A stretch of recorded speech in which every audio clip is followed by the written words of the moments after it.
After a short hike to video, this is currently serving a full nutrients for similar protein content.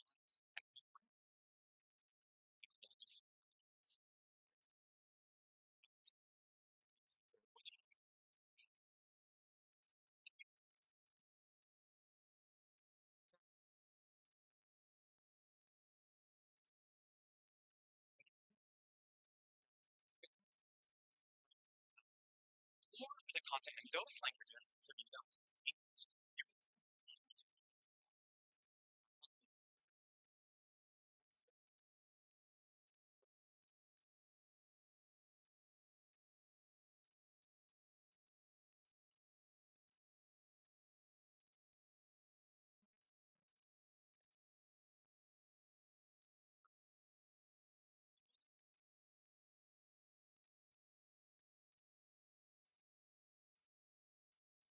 provide even more personalized ideas to inform your approach. I will make a great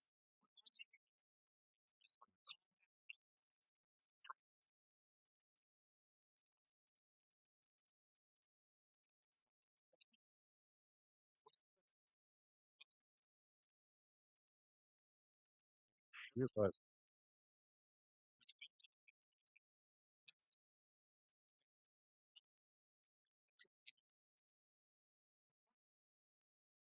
check out the links in the description below. See you.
This is Edison Eagle football on 1340 KJMU and the Edison Sports Network.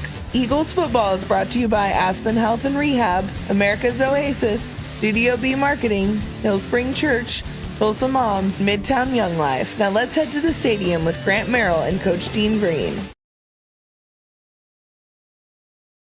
And a very pleasant good evening, everybody. Grant Merrill, Dean Green, along with you as it is the 2024 Midtown Classic between your Edison Eagles and the Memorial Chargers. It's the a big meeting between these two. Dean Green, thanks for being with us. We've got a whole lot of football tonight. We got some pretty good football for these Edison Eagles after, of course, the pounding we took last week at Collinsville. We're looking forward to some good competition here in the friendly confines in the heart of Tulsa tonight. That's right, Grant. The Midtown Classic never disappoints here at LaFortune Stadium between the Edison Eagles and Memorial Chargers. This will be definitely a knockdown drag out tonight as both teams are coming off big losses from last week, and both of them are looking to rebound back. I know that one of the things that was mentioned earlier today in the pep rally that they had there at the school was the fact that both of these teams are tied in this record. Each of them, I believe, with 50 wins, and whoever comes out on top tonight will own the record books at least for the next year. That's right, 50-50 since 2004, I believe, or was the statement they made earlier, and it's kind of crazy that that's that close between the two schools. So hopefully Edison can go ahead and bring back that gold ball to our trophy case, and we can hold it for another year. Okay, we're going to pause for just a moment, and when we come back, we will have our pregame show as we pause for the national anthem. This is Edison Eagle football on 1340 KJMU and the Edison Sports Network. A whole new world of off-road fun. America's Oasis, joining the north edge of the Little Sahara State Park just south of Winoka, want to invite you and your family to come stay and play. To explore all the possibilities, go to their website, americasoasis.com, and see the many ways you can come to Northwest Oklahoma and play in the sand. Come visit America's Oasis, just south of Winoka, the little city by the sand. When your health throws you a curveball, many times outpatient rehab is your best option. Aspen Health and Rehab in Broken Arrow is changing the way that Oklahoma families are thinking about long-term care. With every amenity of home, first-class dining, and professionals that put your care first, Aspen Health and Rehab is ready to take on your personalized plan of care. Check them out today at aspenhealthrehab.com. Aspen Health and Rehab, where healthcare and luxury come together.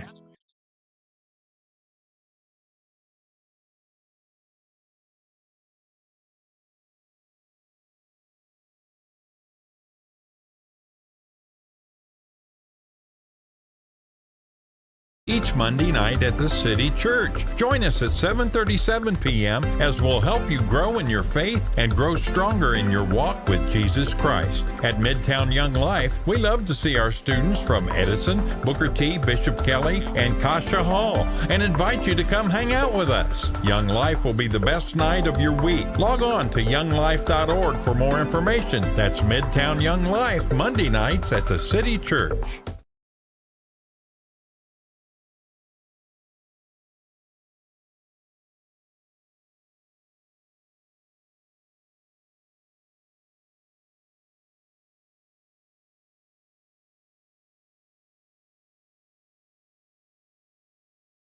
America's Oasis, a whole new world of off-road fun. America's Oasis, joining the north edge of the Little Sahara State Park just south of Winoka, want to invite you and your family to come stay and play. To explore all the possibilities, go to their website, americasoasis.com, and see the many ways you can come to Northwest Oklahoma and play in the sand. Come visit America's Oasis, just south of Winoka, the little city by the sand.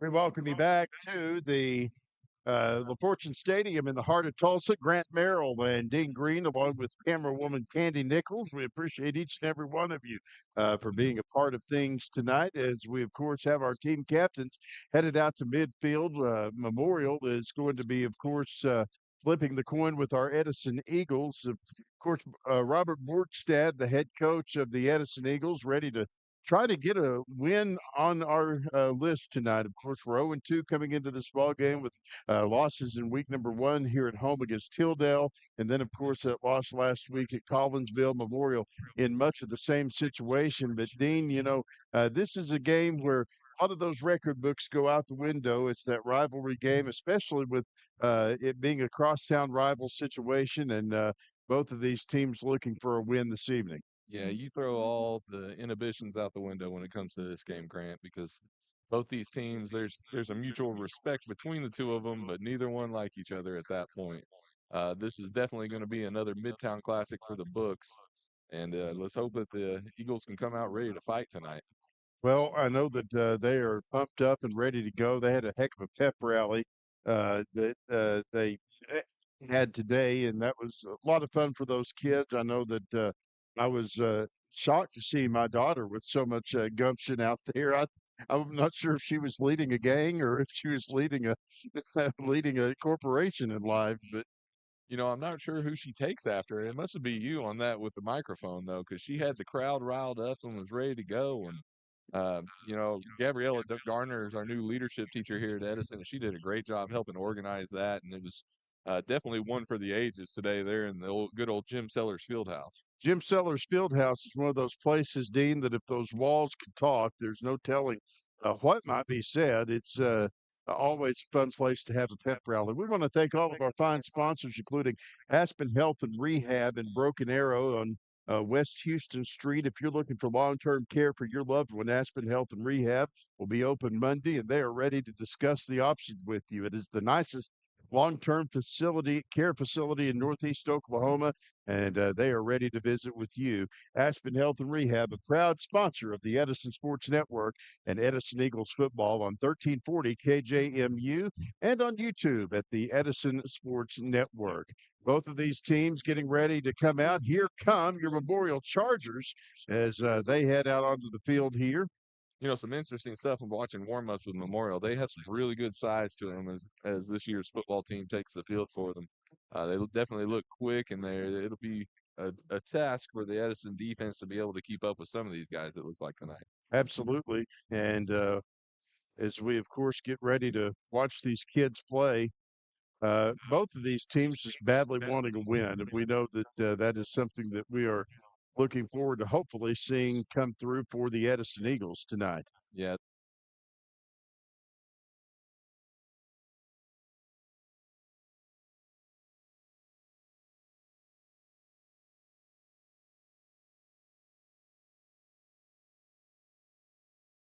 When your health throws you a curveball, many times outpatient rehab is your best option. Aspen Health and Rehab in Broken Arrow is changing the way that Oklahoma families are thinking about long-term care. With every amenity of home, first-class dining, and professionals that put your care first, Aspen Health and Rehab is ready to take on your personalized plan of care. Check them out today at aspenhealthrehab.com. Aspen Health and Rehab, where healthcare and luxury come together.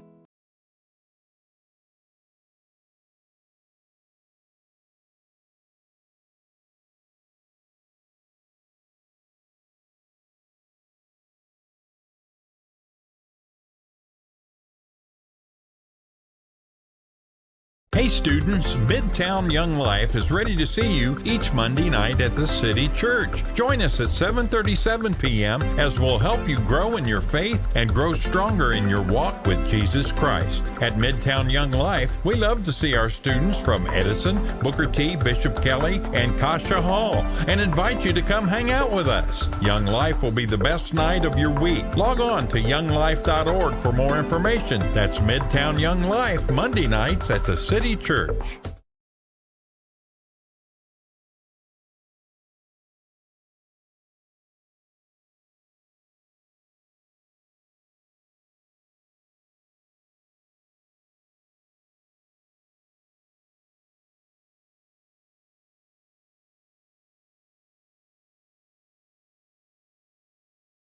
For Edison, been pretty stagnant over the last couple of weeks, and hopefully the quarterback situation will pan itself out for Edison. We'll get in the end zone and finally see some pay dirt tonight.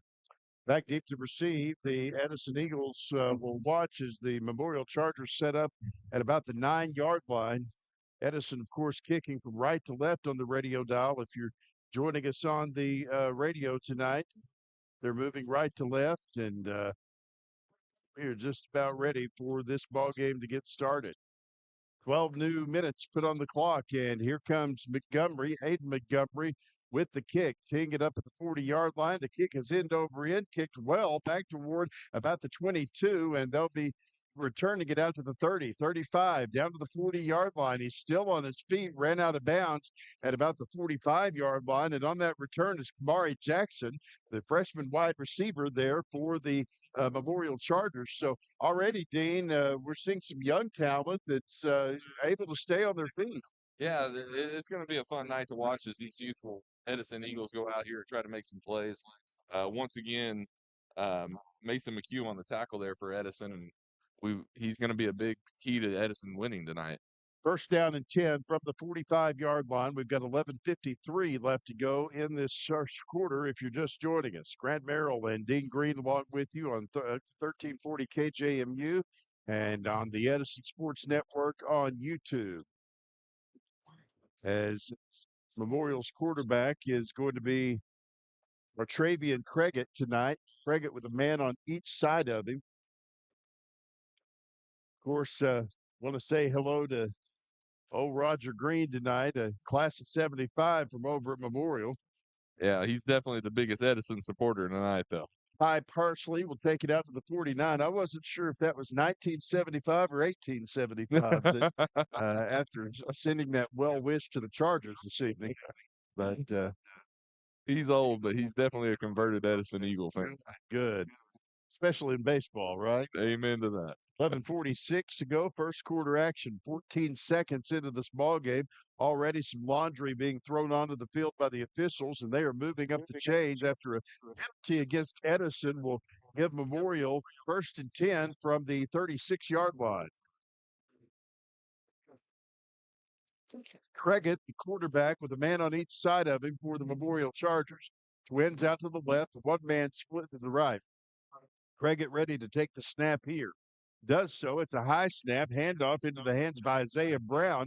Brown out to the left, gets down to about the 32-yard line. So gain of about 4 on the play, should bring up 2nd and 6 at the 11:15 mark here in the first quarter. No score between the Chargers and the Eagles. McHugh again with the tackle there for Edison. He's definitely going to be a big key tonight on defense as he's holding them up. All right, here we go. 2nd down, and, well, I said 4. They say 3, so we'll go with them. Usually I'm too generous with the spot, Dean, but tonight I guess we're being stingy. I'm going to say I've never seen you miss, though, so now hopefully they get it right. Well, now they're saying 2nd down and 6. Well, at least they can guess themselves then. Well, our scoreboard operator's on Mountain Time tonight, apparently. I'd like to be on Mountain Time, honestly, as hot as it is around here. Craigett, the quarterback with Twins, out to the right. High snap. He almost bobbles it. Keeps it as he tries to run forward. He runs into a host of Edison Eagles. Macon Martin, one of the men leading the charge there, and we've got a yellow flag thrown down at midfield. Yeah, late hit on the quarterback there. Just unnecessary once again from the defense of Edison. They're shooting themselves in the foot early on this drive, and that's not going to be a good key to success for them to continue this game. Well, we know they'll want to eliminate as many mistakes as they can. I know this is one that Coach Borg and his crew really want to win and expect that they can win if they can just eliminate some of the silliness early. Yeah, I've talked to Coach Borg this week a few times, and that was one of his big frustrations over the first couple of weeks was that we kept shooting ourselves in the foot the first 2 games and really not capitalizing on opportunities. After the penalty, it'll be 1st down and 10 Chargers at the Edison 21-yard line. They are taking their time getting back out to the field as the play clock continues to roll with 15 seconds left on it. Martravian Craigett, the quarterback, ready to take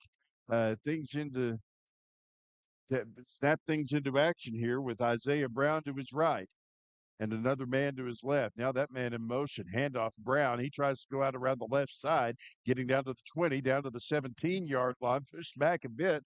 I would think that forward progress would give him about a 3-yard gain there, Dean, to bring up 2nd down at 7. Yeah, he's definitely making yardage right now. Looks like Memorial's definitely trying to issue the running game in tonight's game early. 9:41 left to go in the first quarter. Memorial knocking on the door here at LaFortune Stadium. It is kind of odd tonight.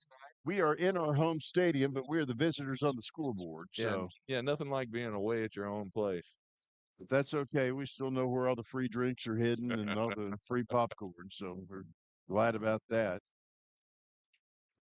And we'll chat about some of that coming up here in just a few minutes. Isaiah Brown right to the right of Craigett.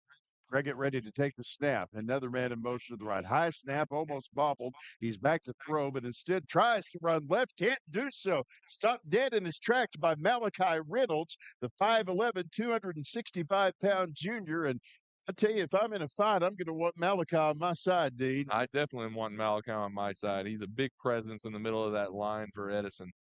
Coming up big time this year as a junior already. Hadn't seen much playing time previous to tonight, but he's definitely going to make an impact. So that huge defensive play will bring up 3rd down and 14 with the ball at the 25-yard line. Memorial still knocking on the door deep into Edison territory here, but the Eagles ready to turn up the defensive pressure and see if they can keep them out.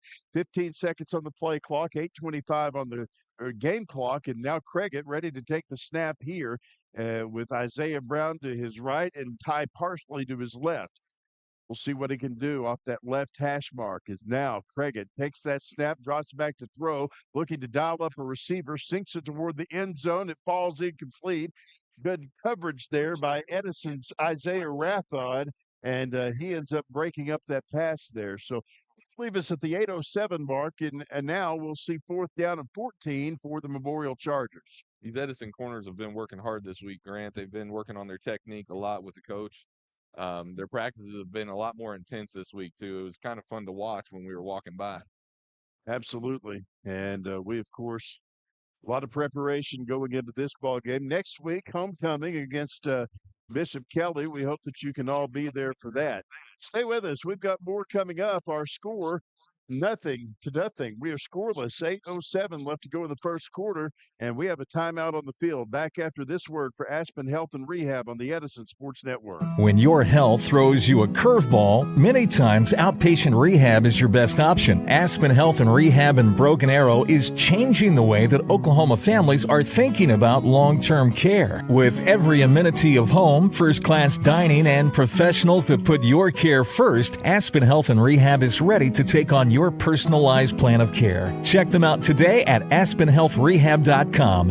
Aspen Health and Rehab, where healthcare and luxury come together.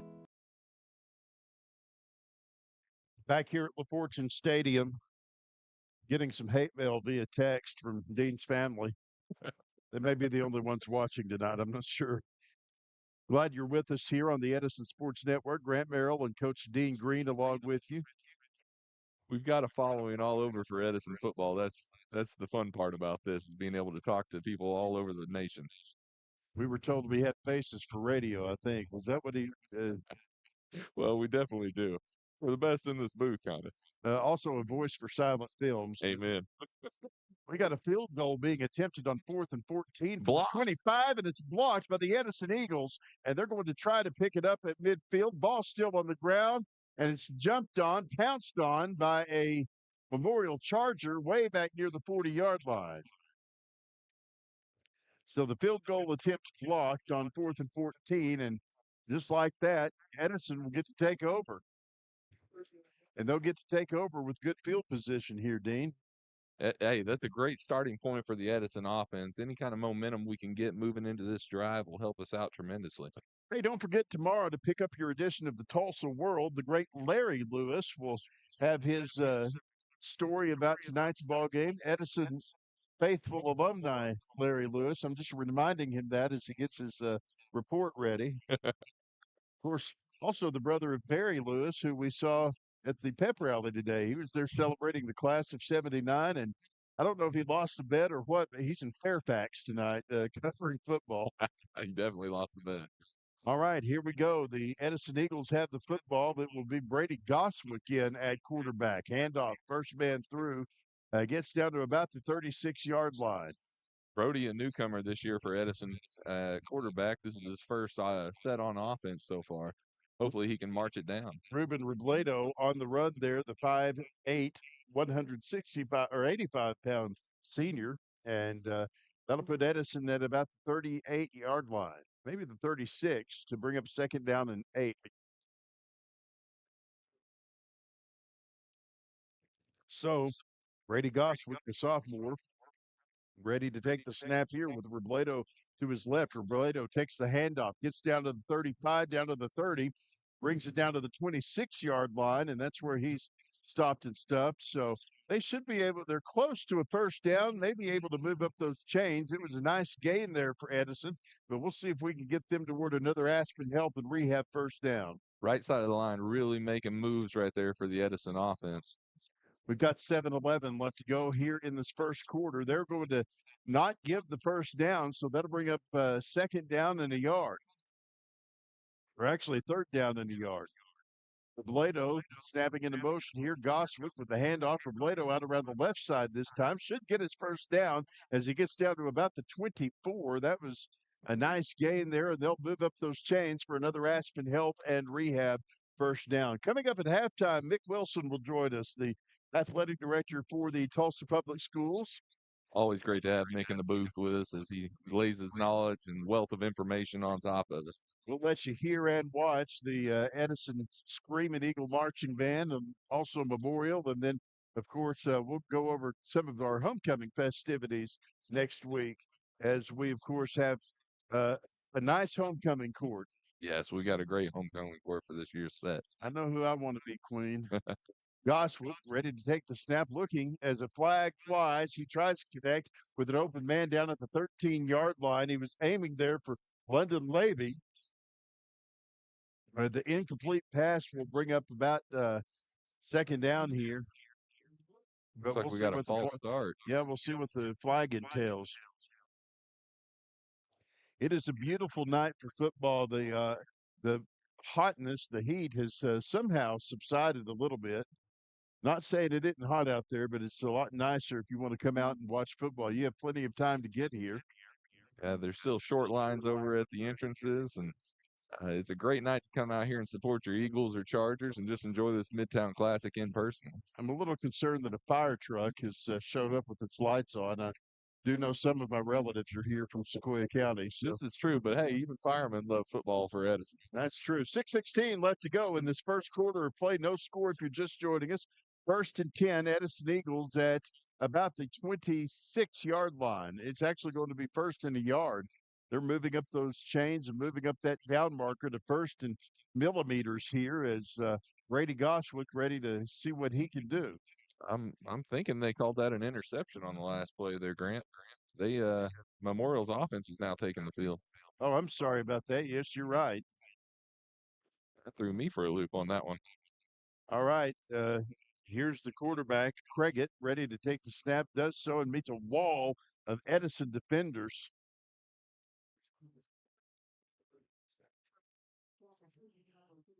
So he met that wall of Edison defenders, and that'll bring up second down and a loss of yardage here. Second down at about 12.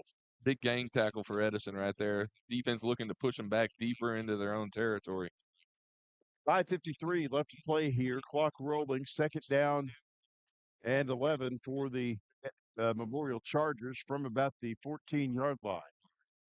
Clock's still rolling. It hadn't stopped for just about anything tonight, Dean. No, it's definitely been a fast-paced first quarter here at the Midtown Classic. So next week, BK, and then we're on the road to the McAllister Buffaloes. That won't get any easier there for sure. No, the schedule is definitely going to be tough moving forward for Edison. Craigett with a man on each side of him, Isaiah Brown to his right and Ty partially to his left. Now the whistles blow, and I believe we have a timeout taken by Memorial. They want to talk things over. So we'll take one with them, and when we come back, you'll be able to see some of the second quarter. We'll just keep it right here for a moment. Dean, of course, lots going on around Edison. Our softball team with a very nice set of wins this week. I believe they're actually second in their district. First, of course, congratulations to Coach Braden Beasley and you, as y'all had your first 10-win season in a long time for the Edison softball team. It's been a long time coming for Edison softball, and this group of seniors at Edison has helped turn this program around quite a bit. It was a good 2 wins the other night for senior night against Capitol Hill, and I think that makes 12 on the year for these girls as they look to finish strong throughout the season. Of course, my daughter Molly Merrill, one of those seniors, and I managed to make it through senior night without crying last night. I was really kind of proud of myself. Well, you did, but our volleyball coach did. She did not. Absolutely not. Craigett back to throw, connects with an open man after passing it over the defensive line there. His receiver gets out to about the 40-yard line. On the run there is Kamari Jackson for the Memorial Chargers, and they'll move up those chains for another Aspen Health and Rehab first down with 5:10 left to go here in the first quarter. You know, that's unfortunate for the defense there is they got a tip on that ball, and it just kind of happened to fall into the right place for the Memorial offense there. So we'll see what they can do here.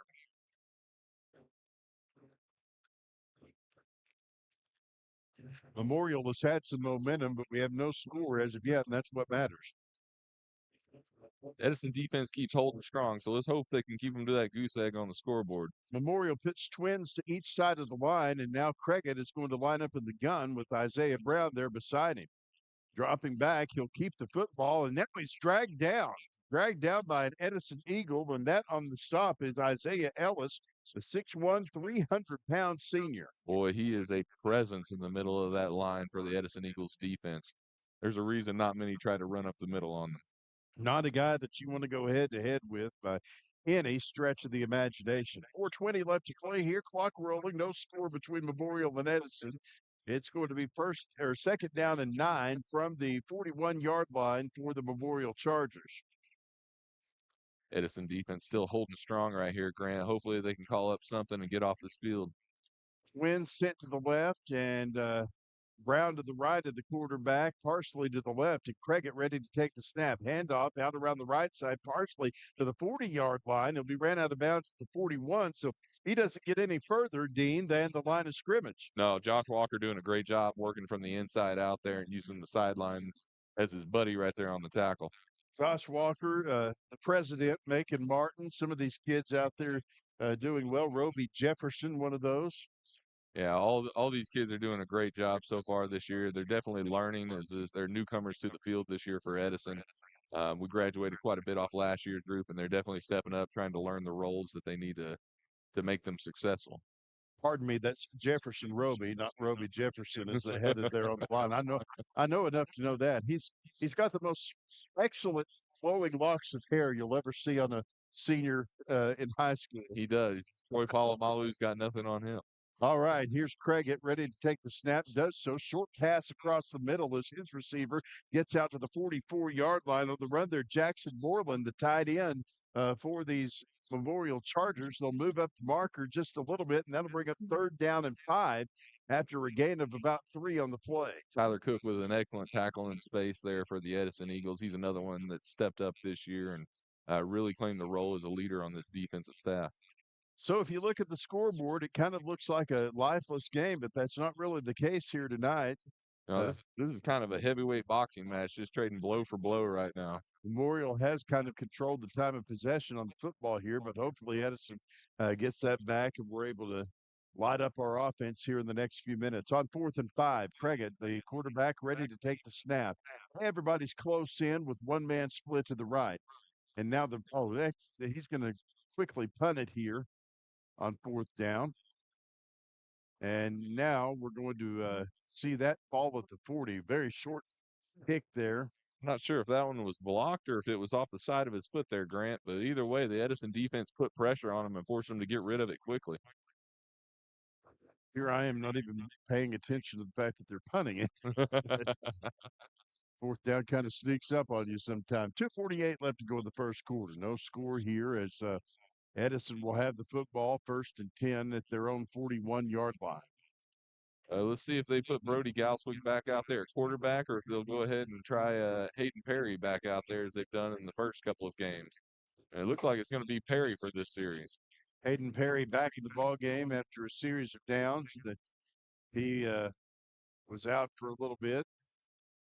So Perry ready to take the snap. Robledo will get up next to him here, taking the handoff. Robledo out around the left side, gets to the 40, up to the 43-yard line, to the 44. That'll be a gain of 3 on the play. Robledo showing a lot of heart on that run as he just kept the legs churning. It's a good sign when you see Memorial's defense having to swarm to gang tackle. That'll bring up 2nd down and about 7 for the Edison Eagles from the 38-yard line. 2:25 of the clock rolling here in the first quarter. No score. So we're glad to be with you here. Grant Merrill, Coach Dean Green, Candy Nichols, the camera lady in the press box here. The great Larry Lewis, not on the air with us, but writing for the Tulsa World, where you can pick up and see a complete recap of this game tomorrow morning. Back to throw. It'll be Hayden Perry, his pass off the fingertips of big number 12 there, Brady Goswick, who has gone back into a receiver position. And that will bring up third down and about 7 yards now for the Edison Eagles. You know, it's an interesting tandem with this offense with Brody Goswick flying out wide to be a receiver on this because Hayden Perry and him are pretty interchangeable with this group. And it's kind of nice to have a little mix-up every now and then. Third down here. 7 to go. Ball spotted at the 43-yard line. And ready to go is Hayden Perry. Robledo gets up there next to him with twins to the right, one man to the left. Hayden Perry throwing up the right side of the field here, and he connects with DJ Ross. Ross is stopped and stuffed there just near the line of scrimmage, the 44, so no significant gain there for the Eagles. Actually, a loss of a yard. Yeah, great open field tackle there by Isaiah Brown for Memorial. That's a tough play, and if he doesn't make it, we may go for about 30. That'll bring up fourth down and 7 with 1:51 and the clock rolling left here in the first quarter. No score. And on fourth down, we're going to punt it away here as Aiden Montgomery gets set to do the honors. Had a nice talk with his dad today. Yeah, David Montgomery, our new soccer coach, he's been a great addition to the Edison staff. If you ever need a good conversation, David's the guy. He definitely loves to talk. And now the punt is going to be returned there at the 31-yard line, as returning it was Prince Johnson, and he was brought down there. Coley Alexander with the tackle on that play there, and he's a newcomer to the group this year. He's done a great job. He's a senior this year. He's done a great job, though, continuing his momentum as moving forward and trying to be a leader on this group. So if you're listening on radio, that'll bring it first and 10 from the 32-yard line. And Memorial will have the football once again. Edison not able to do anything on that drive, and we still have no score with 1:21 left to go in this first quarter. First down and 10 from the 32-yard line. The man on each side of Cregget, Martravian Cregget, the quarterback. Wins out to the right, one man split to the left. Ready to take the snap, Cregget. He does so. Faking a handoff, he'll throw it left side. His receiver getting out to the 33-yard line, no further. Gain of about a yard on the play for the Chargers, and that'll bring up second down. Memorial continuing to work sideline to sideline on this Edison defense and trying to get them worn out. You can see with their run game as they keep running off to the slides and trying to follow those big tackles of their offensive line. Under a minute to go here at LaFortune. We've got no score here. First quarter action between the Edison Eagles and the Memorial Chargers. Here on 1340 KJMU and the Edison Sports Network on YouTube. We've got twins out to the right. One man split to the left, a man on each side of Martravian Cregget, the quarterback. Brown's on his right, Parsley's on his left. Parsley takes the handoff and runs right through a group of Edison defenders. He'll get out to about the 37 and no further. Big tackle by Matthew McDill right there on the play, coming up from the strong safety position. He's been a good addition to the Edison football team this year, as he's been a baseball athlete only the last 3 years and finally convinced him to come out, and he's been a big-time help for this defense. Is he going to be like the prodigal son when baseball season starts? Boy, I sure hope so. It would be a big lift for our program. Well, 5'11", 160 pounds, and, he's not the biggest guy on the field, but he packs a lot of punch there when he's out there. No, he's one of the guys with the biggest heart on the team. I will say that, though. He's one of the few kids that I can say things to during baseball season, and I know it's going to get done when I say it. We've got a timeout on the field. We'll take it with them as we've reached the end of the first quarter. Or not a timeout, but a pause in the action. And when we come back, second quarter of play straight ahead. This is Edison Eagle football on KJMU 1340 AM and the Edison Sports Network on YouTube. Presented by Aspen Health and Rehab. When your health throws you a curveball, many times outpatient rehab is your best option. Aspen Health and Rehab in Broken Arrow is changing the way that Oklahoma families are thinking about long-term care. With every amenity of home, first-class dining, and professionals that put your care first, Aspen Health and Rehab is ready to take on your personalized plan of care. Check them out today at aspenhealthrehab.com. Aspen Health and Rehab, where healthcare and luxury come together.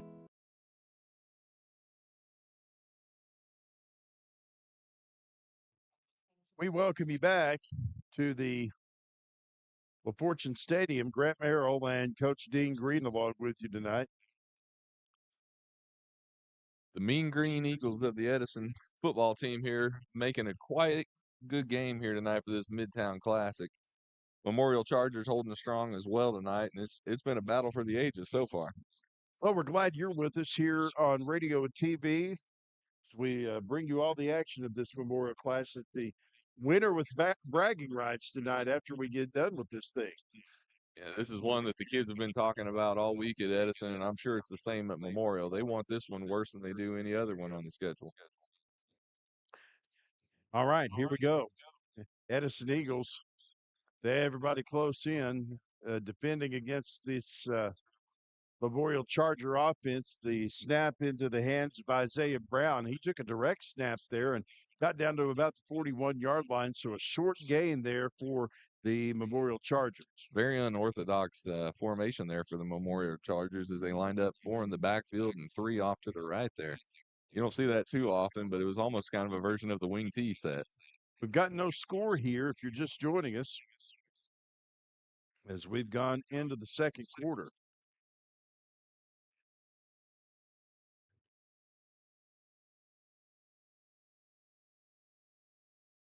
And now they'll snap it into motion here, and Edison's there to stop it and bring up the big defensive stop there, Dean. Yeah, London Labey with a huge tackle right there as it looks like it's going to be a turnover on downs for the Chargers.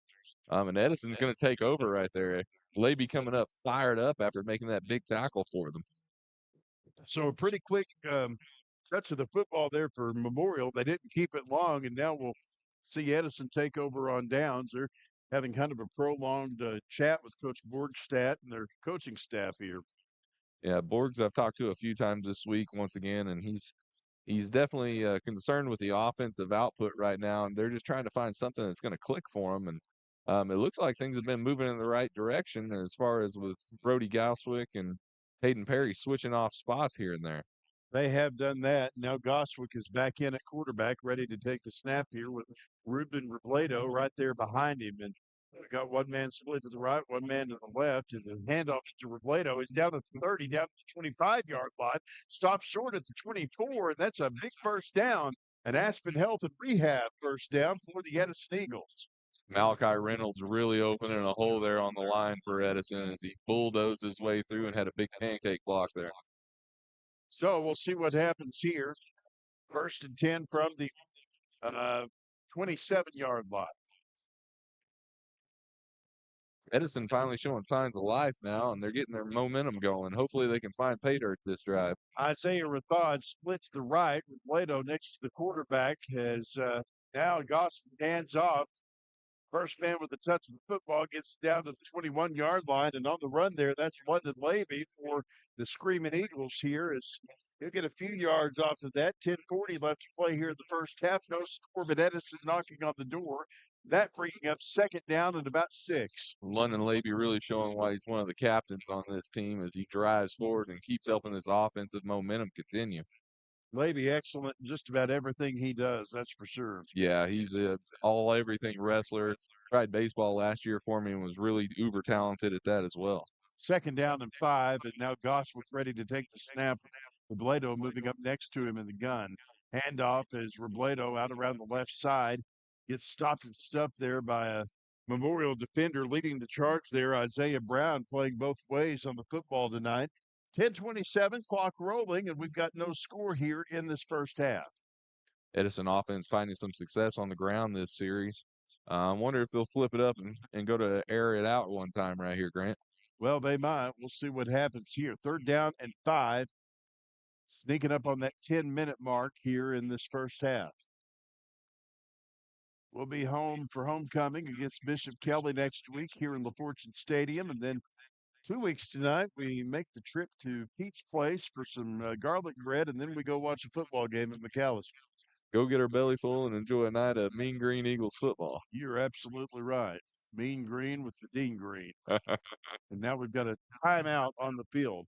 Take one with them. And when we come back, we will have more Edison Eagle football. It's, of course, our score, 0-0, as we've got 9:47 left to go in this first half. We'll be right back. This is Edison Eagle football on KJMU and the Edison Eagle Network. World of off-road fun. America's Oasis, joining the north edge of the Little Sahara State Park just south of Winoka, want to invite you and your family to come stay and play. To explore all the possibilities, go to their website, americasoasis.com, and see the many ways you can come to Northwest Oklahoma and play in the sand. Come visit America's Oasis, just south of Winoka, the little city by the sand.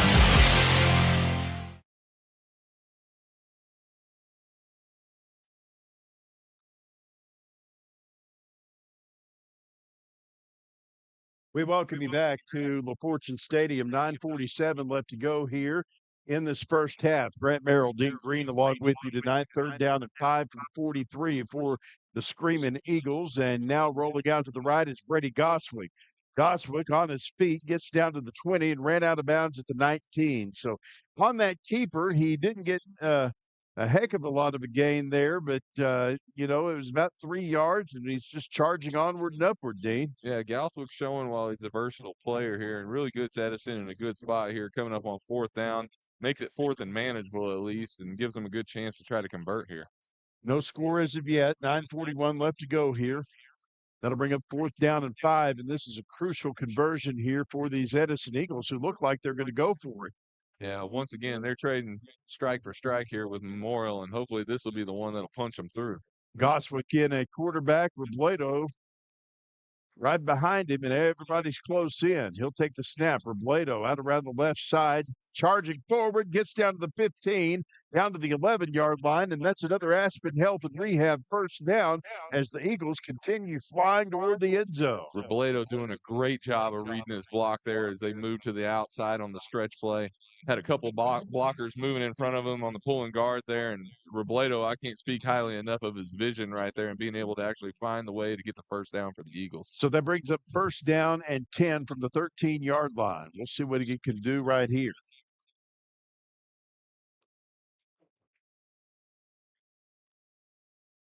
Here we go.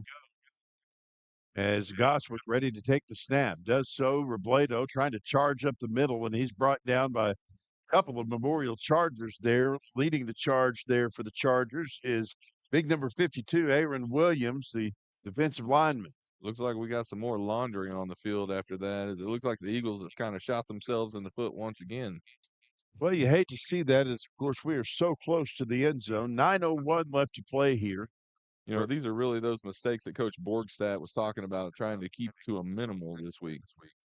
1st and 10, ball at the 43. We'll see what happens after they march it back, as that's going to be about a 5-yard penalty. Leave it at 1st down, but it'll be 1st and 15. And that ball will be spotted at about the 17-yard line. So it's at a 5-yard penalty there. 8:57 left to go here in this first half. No score. Robledo behind the quarterback. Got an official's timeout on the field, the white hat, pausing the action here. Looks like they had a sub for injury or something on Memorial side there, Grant. Here we go. All right, we'll see what they can do. As ready to take the snap is Goswick. He does so. Handing off to Robledo. On the keeper, Goswick dancing up the left side. He'll get down to about the 12-yard line on that one. Yeah, bowling his way through is Galswick as he looks like he gets those 5 yards back for the Eagles offense. So about a 5-yard gain to get him up to about the 12. That'll bring up 2nd and 10. Once again, this offense is making progress tonight as they're showing they can move the ball on the ground. Hopefully, once again, they'll find a way to punch it in the end zone this trip. Edison knocking on the door here. We'll see what they can do. 8:08 left to go in the first half. No score, but Edison would like to change that. Brody Goswick, your quarterback, ready to take the snap. Robledo right there next to him. Goswick dropping back to throw, aiming for the corner, and it was unable to be caught there by London Levy, who was out there waiting, but couldn't grab the football. So that brings up 3rd down. Yeah, once again, Levy the target there for that reception. And just unfortunate. It ran a pretty good route and got some separation from the defender, but throw was just a little bit off on that one. One thing to note, Memorial, all of their coaches are coaching from the sideline tonight. They don't have anybody in the booth. And it's Larry kinda Lewis, roomy up here. Larry Lewis could have his own suite over there if he wanted. Food brought to him and could live like a king, but he's down here with the common man. So Hey, that's an Edison Eagle for you right there, there. there you go, the heart of an eagle. A man of the people. We've got a timeout in the field. Looks like Coach Board wants to talk things over, and we'll come back here in just a moment and keep it going here with 7:51 left to go in this first half of play. We're back after this for Midtown Young Life. Hey students, Midtown Young Life is ready to see you each Monday night at the City Church. Join us at 7:37 p.m. as we'll help you grow in your faith and grow stronger in your walk with Jesus Christ. At Midtown Young Life, we love to see our students from Edison, Booker T, Bishop Kelly, and Kasha Hall and invite you to come hang out with us. Young Life will be the best night of your week. Log on to younglife.org for more information. That's Midtown Young Life, Monday nights at the City Church.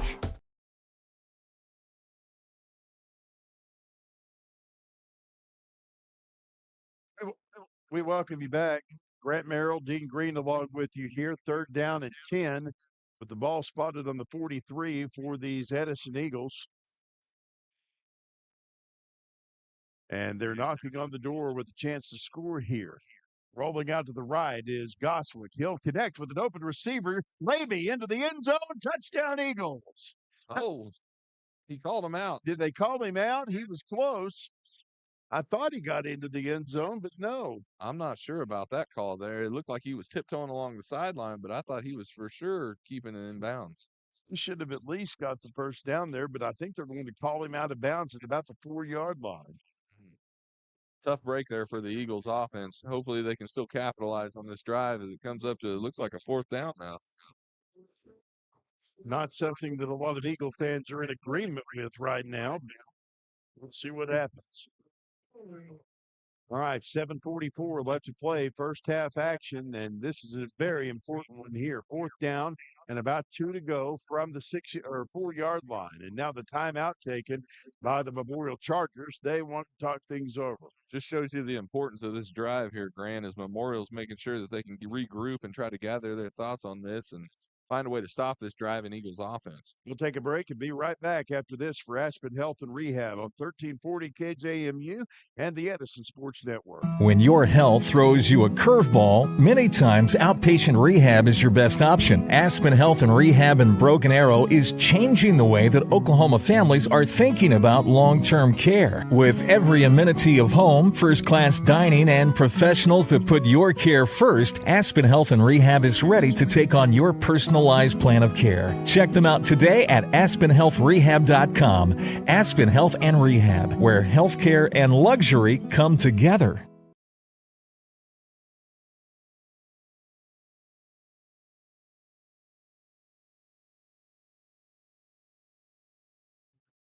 Well, we appreciate our friend Michael Morton and all of his crew at Aspen Health and Rehab for their sponsorship of Edison Eagle football here on the Edison Sports Network and KJMU. Grant Merrill, Dean Green along with you as we're just about set to see if Edison can get it into the end zone here. Goswick lining up with Robledo behind him. We've got one man to the right, and that is going to be McQuaylen Davis, and we've got one man split to the left.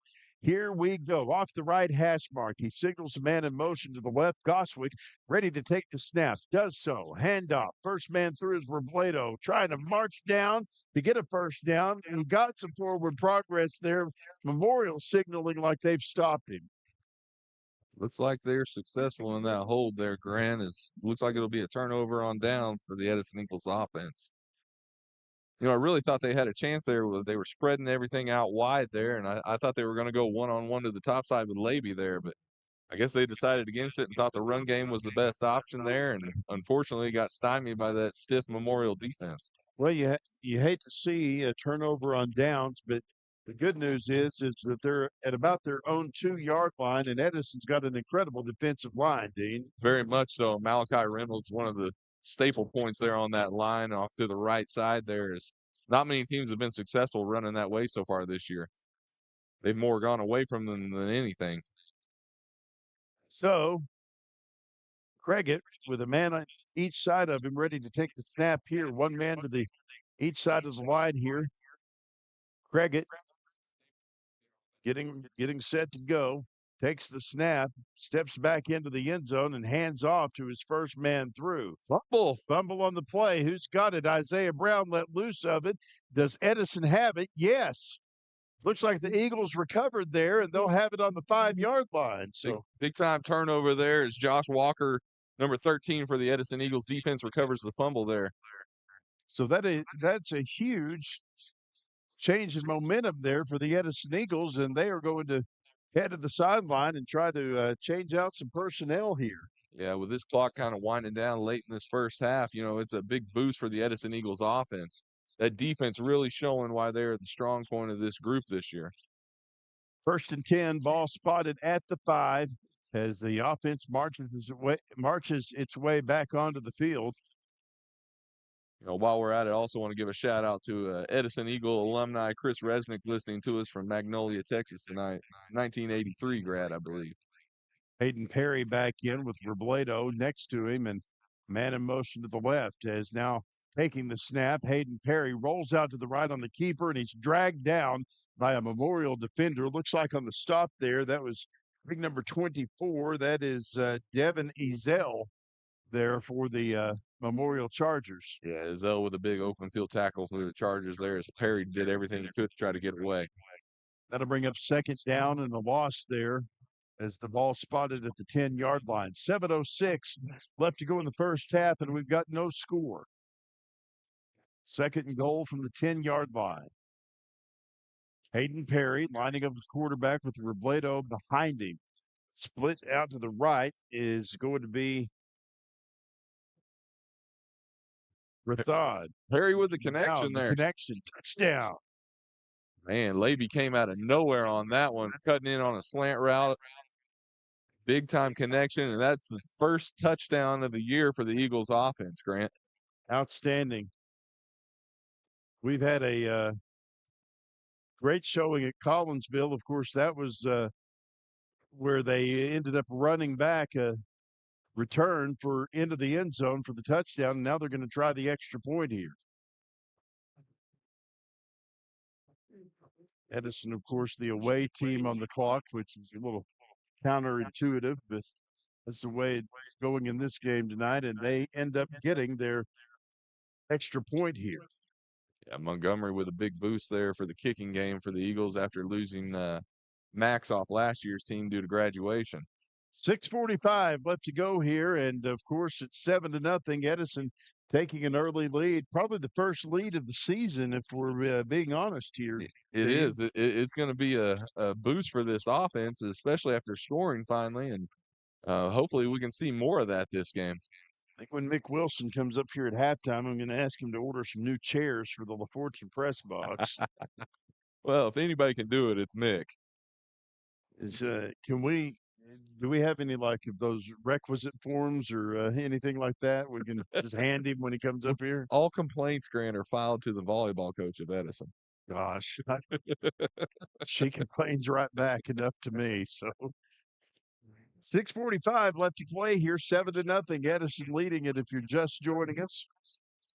First half action. And now Edison will kick it from left to right, with Isaiah Brown lining up at about the 9-yard line to return it for the Memorial Chargers. Aiden Montgomery is your kicker. He tees it up at the 40-yard line and is ready to boot it away here. Montgomery has really shown off his legs so far this year in the kicking game, as it's been a pleasant surprise for the Edison Eagles special teams.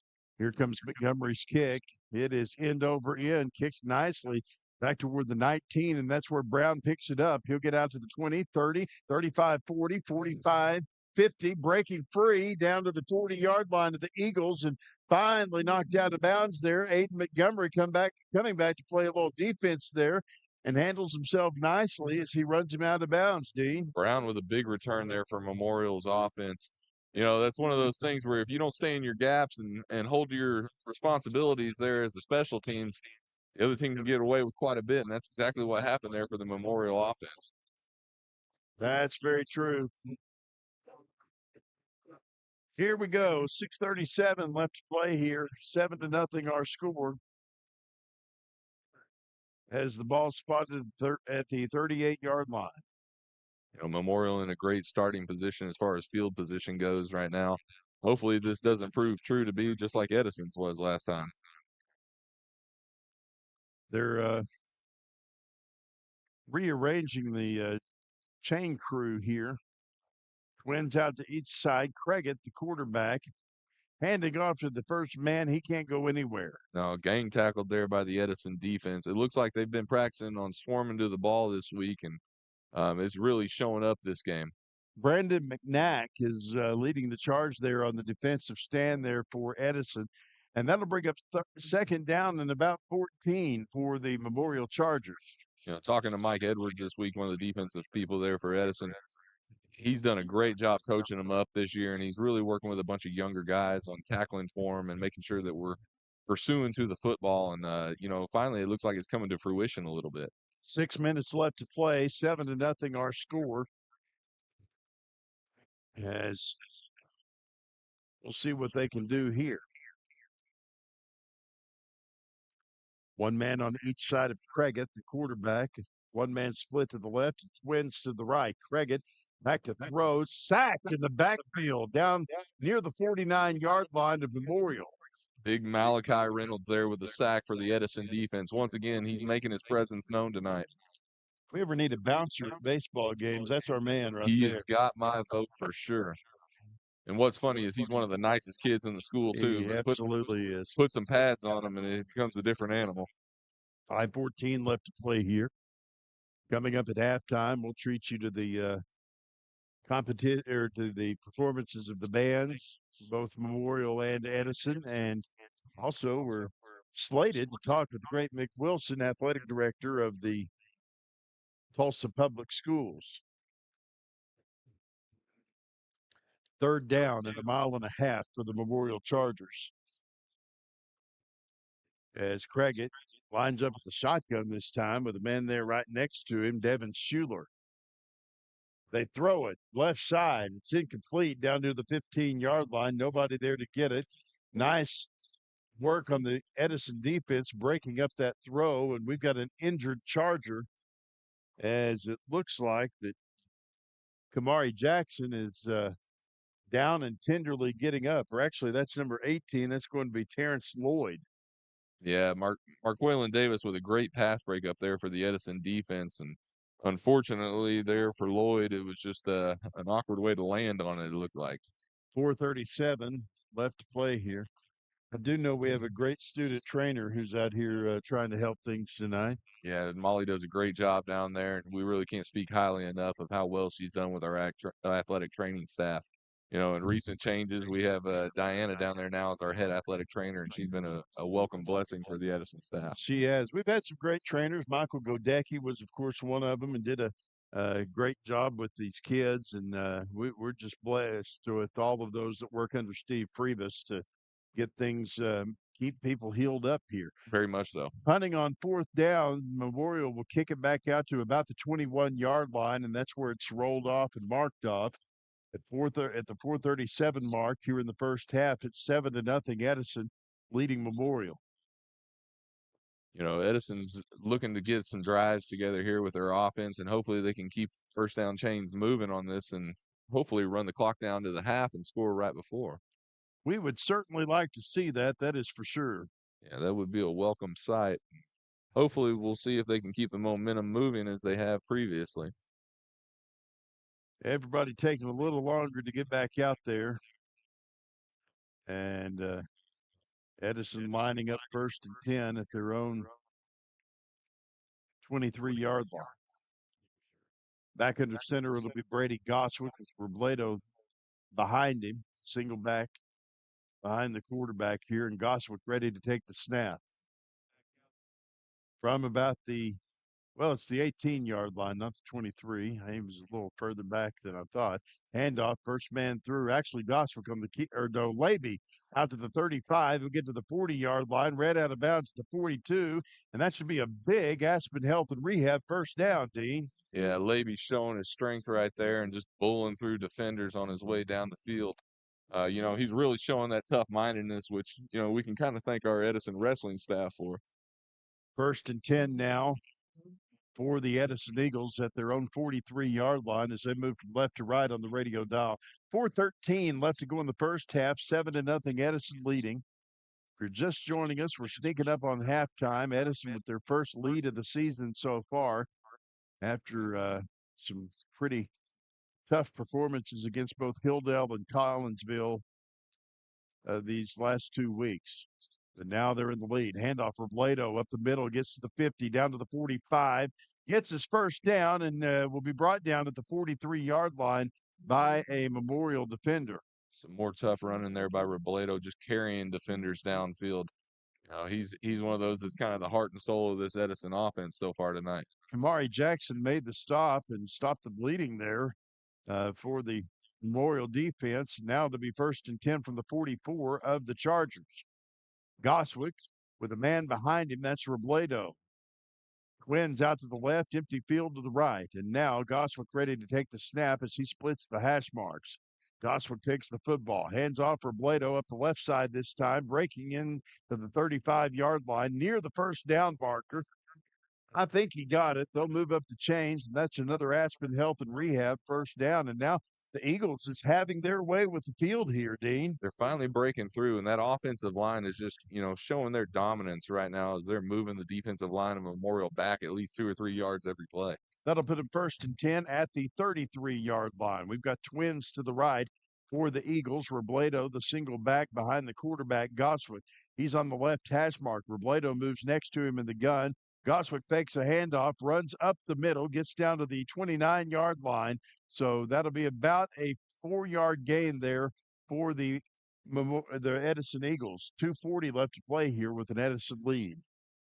Yeah, the Eagles offense showing strength every down right now. As Memorial showing signs of wearing out a little bit right before the half ends here. 2:30 left to play here. First half action. 7-0 our score. Twins now to the right. And one back set behind the quarterback, Robledo there behind Goswick, who's ready to take the snap. Splitting the hash marks, Goswick hands off, first man through Robledo. He'll march on down to near the 25-yard line. And Robledo gaining at least 2 or 3 yards a pop right here as the Edison offense continues to keep these chains moving. It looks like it'll almost be a third down here with about 1:57 left. Hopefully they can punch through, Grant. We hope so, that's for sure. Clock continuing to roll. One man split to the right, that's Marquavian Davis. We've got another one out there as well. That's going to be Mason McHugh. I'll snap it into motion here. Up the left side, Laby. He'll get down to the 20-yard line, and he gets his first down, Dean. Yeah, once again, Laby just showing why he is the heart and soul of this Edison team right now. He's proven why he's a captain tonight as he's showing some hard runs every which way. So we will see what's going on here.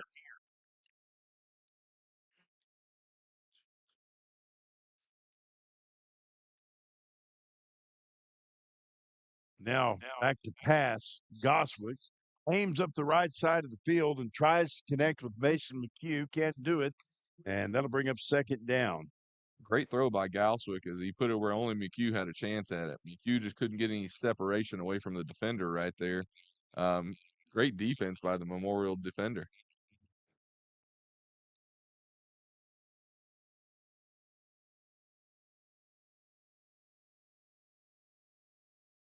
Looks like that was senior Ty Parsley on the stop there for Memorial.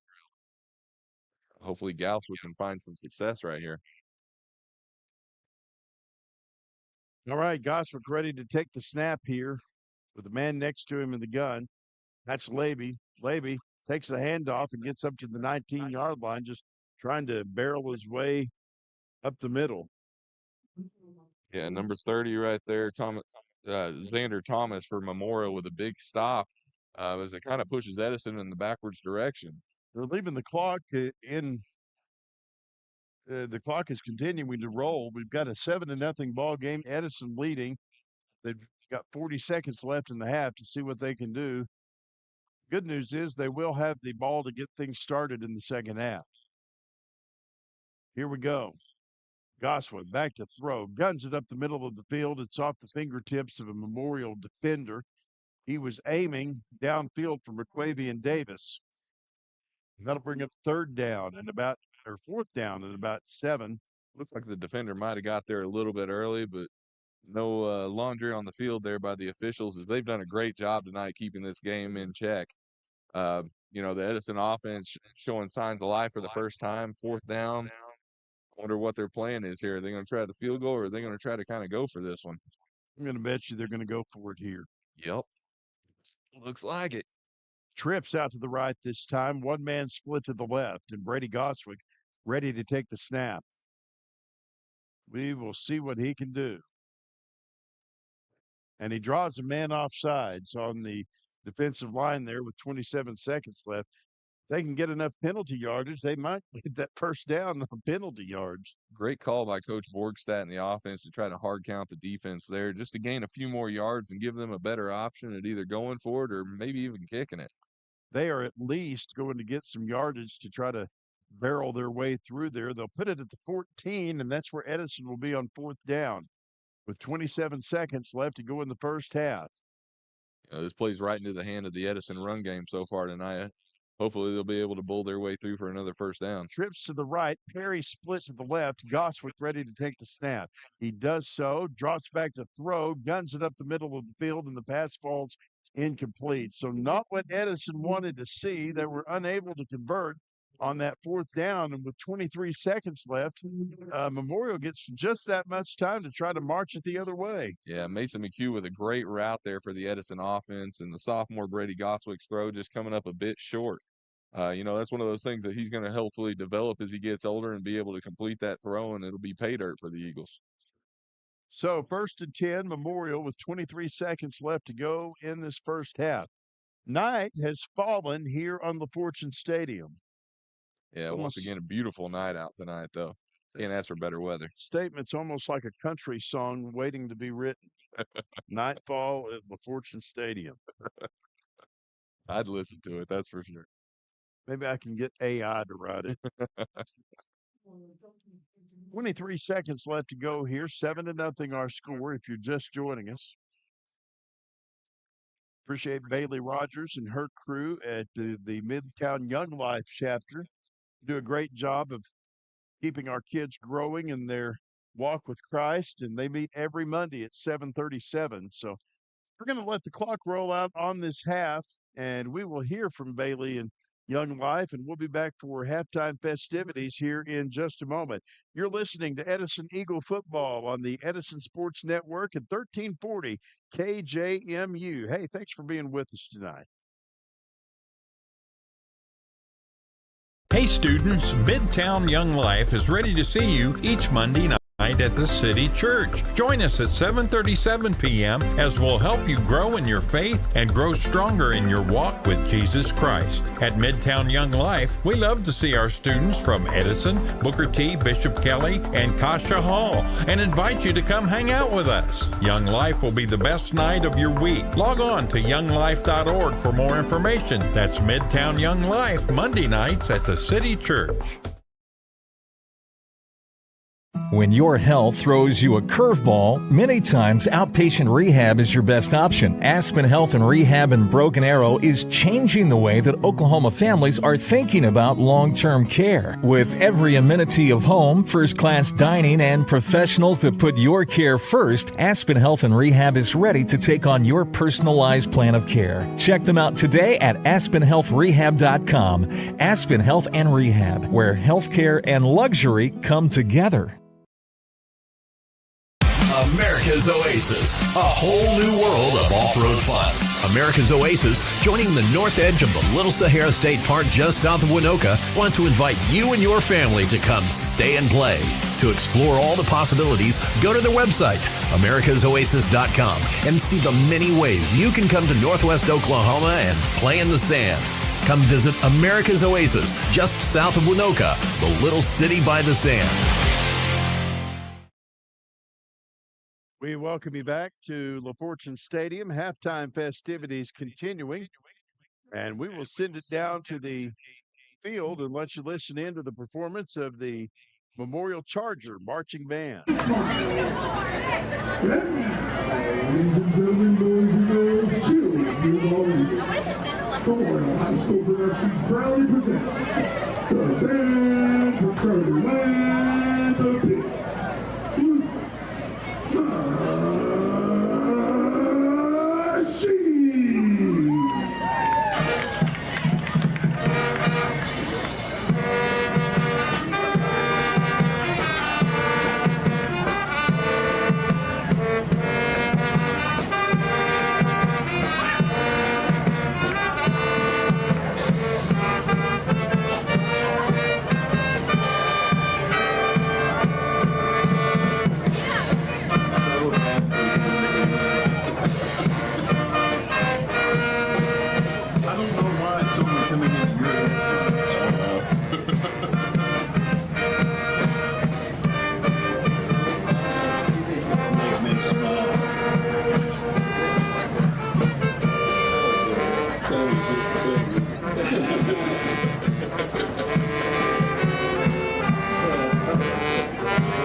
Welcome you back to the LaFortune Stadium. Grant Merrill and Dean Green along with you here tonight as we, of course, bring you all of the action of Edison Eagle football. And always a pleasure to welcome in the athletic director of the Tulsa Public Schools, and that is none other than Mick Wilson, who drops by. Of course, it's the Midtown Classic, so this was the game for you to be at tonight, wasn't it? Great game to see so far, a great first half, and expecting more of the same the second. Well, of course, 7-0 score if you're just joining us at halftime. And Mick, I know your plate is really full right now. September's a really busy month for these Edison Eagles and for these all of your schools. I mean, I know how much my wife's phone rings. I can't imagine how much yours does. Well, it rings continuous, but you try to be here and be available for folks when they need your help. But we've got 3 home games tonight across the city, and we've got a homecoming over at East Central or East Side with Hale. But busy night, Crystal's over there, and so we're just enjoying a lot of Friday night football. I know that we've got a lot of fall sports. We've had, of course, softball going on with our ladies, and that's been a lot of fun to watch. Edison, of course, playing in that Turnpike League that involves the TPS and the Oklahoma City schools, And one of the things we've got coming up, and of course, I'm going to be one of the dads watching this because my daughter's participating. But this flag football that we've put together, tell me about it. Grant, I'm so excited to have this opportunity for our young ladies. You know, this is something a couple of years ago that I told Crystal when she came on board. I said, this is something that I want. I think it would be great for our district. And once I handed it off to Crystal, she took and ran with it. And of course, I had previously developed a relationship with Donald Driver, Right. formerly of the Green Bay Packers, and also Dancing with the Stars for Right. you folks at home that follow NFL players. But he's really helped us lift this up. And as you know, we're going to have inaugural season here coming up, and it's going to be a great opportunity. We've had a couple of help from NFL teams, and Donald's going to do a great job of helping us out with this endeavor. But it's our numbers have been great so far, and the participation by the young ladies is going to be really a good time. Lauren is going to be one of the coaches for Edison. And I just have to thank you because I've gotten to watch more football over the past couple of weeks than I've gotten to watch in years because she's ready to watch and learn and kind of figure out what all's going on. But I know that's something big. And what else is on your desk? I know you've got a lot of things to prepare for. Well, right now, you know, this past week we've been spending time getting ready for the Tournament of Champions this early, just Right. tying up a lot of loose ends, working with the host hotel for downtown with the DoubleTree, who's great partners of ours. And, you know, beyond that, getting ready for high school boys and girls basketball and some of our winter sports that will be kicking off. You got to remember that fall sports can start, or winter sports can start practicing October 1. So That's right. everyone's going to be really hitting the ground running and getting started. But just a lot of winter sports things, and obviously in the middle of our fall sports is a lot of fun. So just continuing to lift our kids up, lift our coaches up, and hopefully make their jobs a little easier at the end of the day. I know it's not been easy to watch the news the last couple of nights with some of the things going around about safety issues here, but I just want to hand it to you and all of your athletic directors at your school campuses. I know that, that's something that's paramount on your mind at each and every one of these ball games and the plans that you guys have in place. We shouldn't have to talk about, but we do. And I know that, you're doing everything you can to keep everybody who enters these gates in a safe and wonderful environment. Well, you know, it started a couple of years ago. We started really just chipping away at it, trying to make things safer, and we've kind of become a leader throughout the state in what we do. We answer questions a lot, and just example, I was talking to Officer Jason Starr downstairs earlier, and he's been asked to go attend a couple of uh, professional development sessions with other school districts on school safety around athletic events. You know, we started the whole Zoom thing, meeting with both teams. That's taken off real well. We have other teams in the state doing that now, and again, the Metro Sends has been a game changer for us. The clear bag policy was a no-brainer.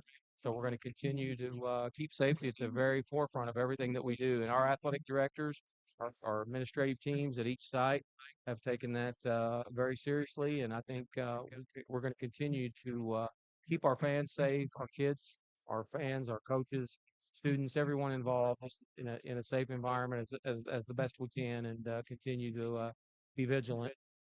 Absolutely. Well, I know that you've watched a lot of football. You've watched tonight. What teams from TPS are standing out to you as we move through the football season? Well, you know, again, I think we're all on the road to improvement. We've got to get better. It's been no secret. We've had our challenges, but I think we're starting to build and do better. But you know, we've got some new coaches in some new places that are bringing a little new brand of football. But again, across the board, I'm happy with where we're at on several of our teams. And again, I think our kids play with a lot of younger players this year, Grant, across the board. So they're going to continue to get better. Well, as of course we continue to watch our different teams, we've got a lot of good action coming up in the next few weeks. Of course, we've got homecoming next week against Bishop Kelly. Then we travel to McAllister, and all of our different schools are working out logistics of some pretty good ball clubs and pretty good schedules over the next couple of weeks. So you kind of get to just be the director of the bands.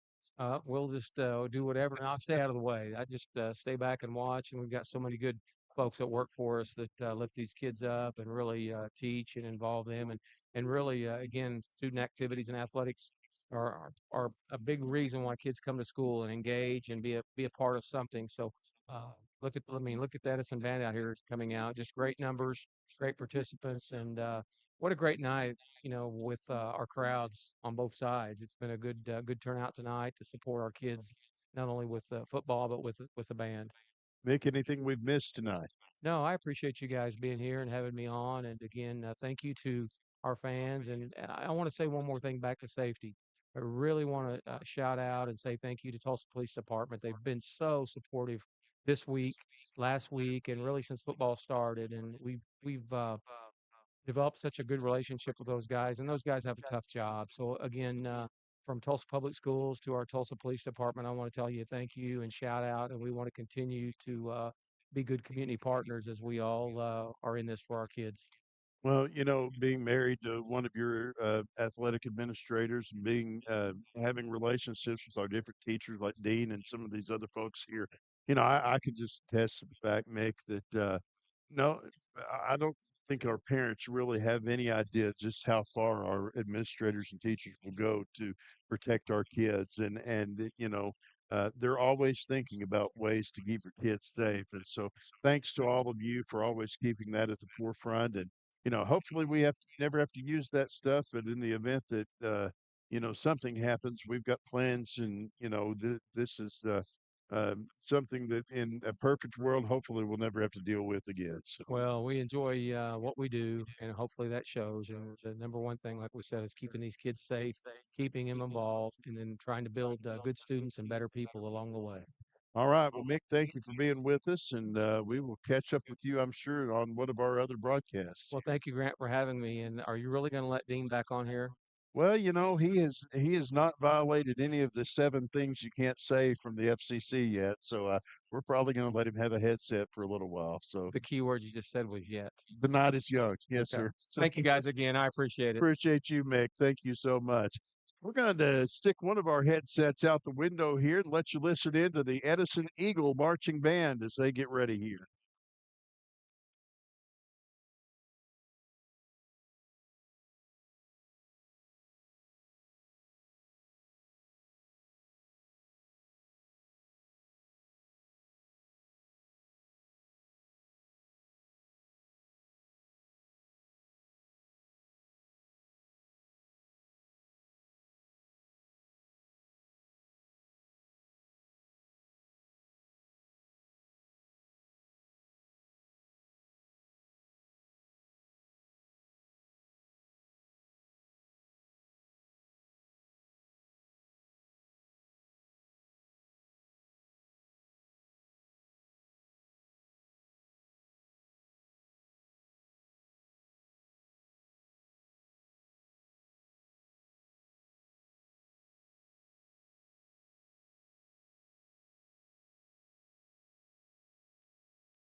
They just left for college. My daughter went to last year.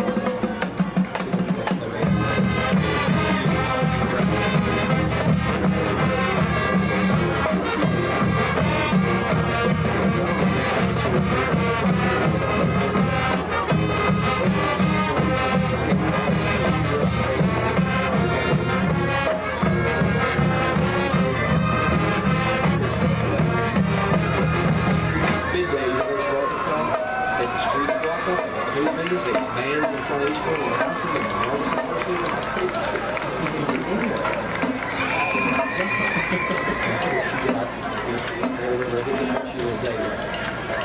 was with Katie Father, with father's sister. Yeah. They say growing up here, they didn't even know that. It was a fun time.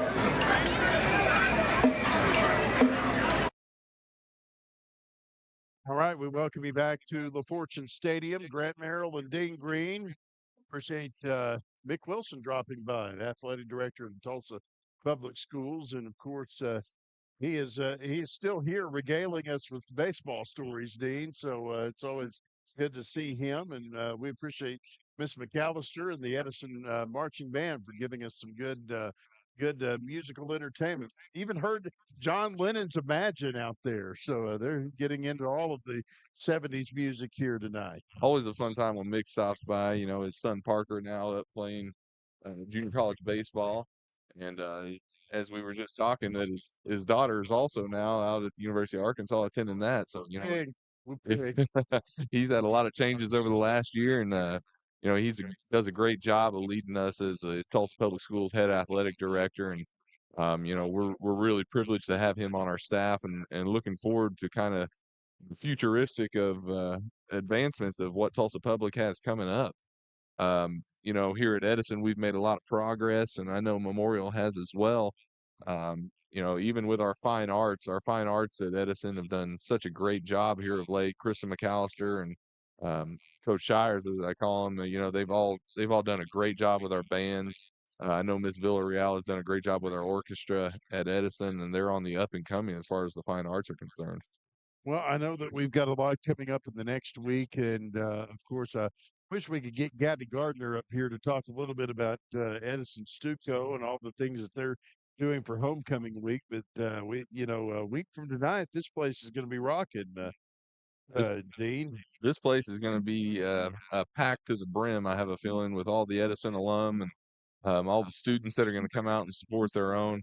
It's always a fun time on homecoming, and you know the weekly events leading up to it, all the dress up days at school for all the kids, and the pep rallies and everything else that take place is always a fun time. And you know, I can think back to my high school days and then just enjoying those moments as a student.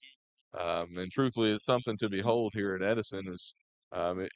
Unfortunately, it's only kind of the second biggest week at Edison, as we have E-Week also, and that's something that they blow big time out of proportion.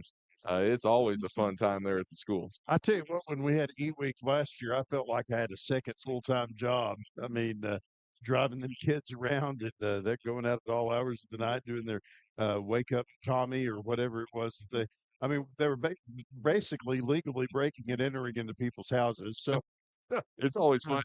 It's always fun to see the kids' reactions on the videos they show at the auditorium the next day, and you know, getting just to kind of see the insights on how people actually react and have fun with the Edison traditions is something that's pretty heralded here at Edison.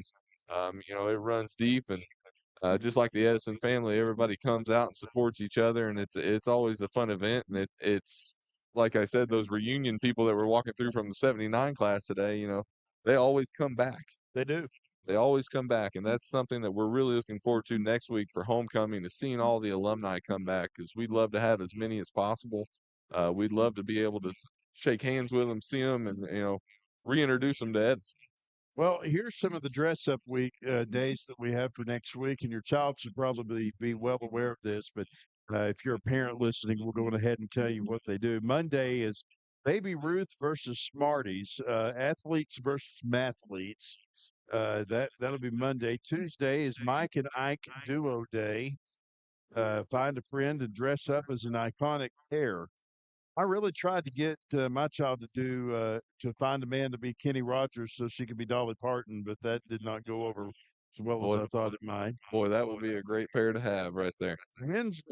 Wednesday is Starburst Celebrity Day, and that's dress like your favorite celebrity. And so lots of kids will be doing that. Thursday, Sour Patch Neon Day, dress in all things neon. Friday is Golden Ticket Day, and dress up in gold and black. And of course, they'll be doing dress counts for homecoming week. We do want to say congratulations to the Edison Homecoming Court, and those kids will be announced at the halftime ceremony of the homecoming game. And here are the five. We've got Lucille Osborne, Ava Montgomery, Betsy Jimenez, Sophie Brennan, and Molly Merrill. And so those are your five. That last name sounds pretty familiar there, Grant. Well, I will be I will be marching her out next week. We're really proud of her. All right, back deep to receive Marquavian Davis for the Edison Eagles as we get started. He'll return it out to about the 46-yard line. But again, homecoming a week from tonight against Bishop Kelly, and we're looking forward to that, Dean. And I know these kids are doing a great job and doing a lot of hard work in getting all of this put together. Yeah, the Edison Stuco staff and the class boards, everybody that's involved with it. It's a community involvement. It takes a village to produce this, and they all do a great job with it all week and make sure it all is run smoothly. Well, let me just say, what a breath of fresh air that Gabby Gardner has been as the new Stuco leader. She has done an outstanding job in getting all of this put together, and she is just. If you haven't met Gabby, you definitely want to meet her. Yeah, Gabby has definitely been a relief for us at Edison as a staff. It's been a joy to be around. All right, here come the Edison Eagles down to the 10-5 touchdown. Edison. London Levy makes his way into the end zone, and we're going to stop talking and do a little football here. London Levy once again just breaks through on a nice run there by the Eagles offense and ends up going for almost 60 right there, Grant. He sure did, and covered a lot of ground in a short amount of time, and that'll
Well, we want to remind you that, of course, the Edison Eagles marching band will be performing at Ulaga a week from tomorrow. So we want to make sure you get up there.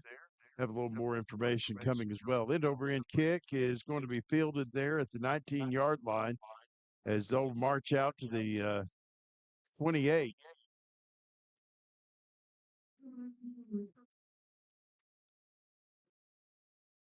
So the stop made by Isaiah Rathan. Yeah, great pursuit there by the Edison special teams as they were able to kind of keep Memorial in check. looks like they'll have a decent field position starting probably at their own 28-yard line here for Memorial. This is kind of unfamiliar territory for Edison as we've been either pushed back into our own quite often or we're able to kind of push forward a little bit and get them deep in the end zone. This is kind of a good territory to start for our defense, and hopefully they can continue penetrating the offensive line here. Apologize to those of you who might have had some problems with our sound. I think we've got all of that adjusted. I think the Candy is our official complaint taker here on the broadcast, and she's relaying them to us tonight. Twins out to the left. Craig at your quarterback. He tries to roll out and is immediately stopped and stuffed there. Actually, they have moved Devin Schuler into position there. Malachi Reynolds with a big stop there for the Edison defense once again. He's proven himself worthy tonight as he is not the one to go at if you're the Memorial offense. So we will continue to watch as Memorial marches up the field here. 11:27 left to play. Third quarter action, 13-0 our score after Edison ran it back and put it in the end zone. First play out in the third quarter. Whistles blow as Memorial takes a snap here, and they'll have to do it all over again. Second down and 15. These are those downs, if you're Memorial, that really just stifle your offense. And as a coach, it frustrates you beyond belief because now you're moving the wrong direction, and it's never good for an offense. 13-0 if you're just joining us. 11 minutes to go here. Third quarter action. Twins to the left, Twins to the right as well. Quarterback ready to take the snap for Memorial, and his pass falls incomplete. Ty Parsley now working the quarterback position for Memorial, and that'll bring up third down. Edison defense doing a great job dropping into a cover two there, trying to keep Memorial to little dump passes or even in their run game right now. And it's really showing to show fits for Memorial right now to try to figure out how to break this code for Edison's defense. Well, if they can keep things where they are on the field position right now, Edison would have a pretty good chance at getting into the end zone when they get the ball back. Parsley in at quarterback, ready to take the snap with a man beside him. Twins out to the left.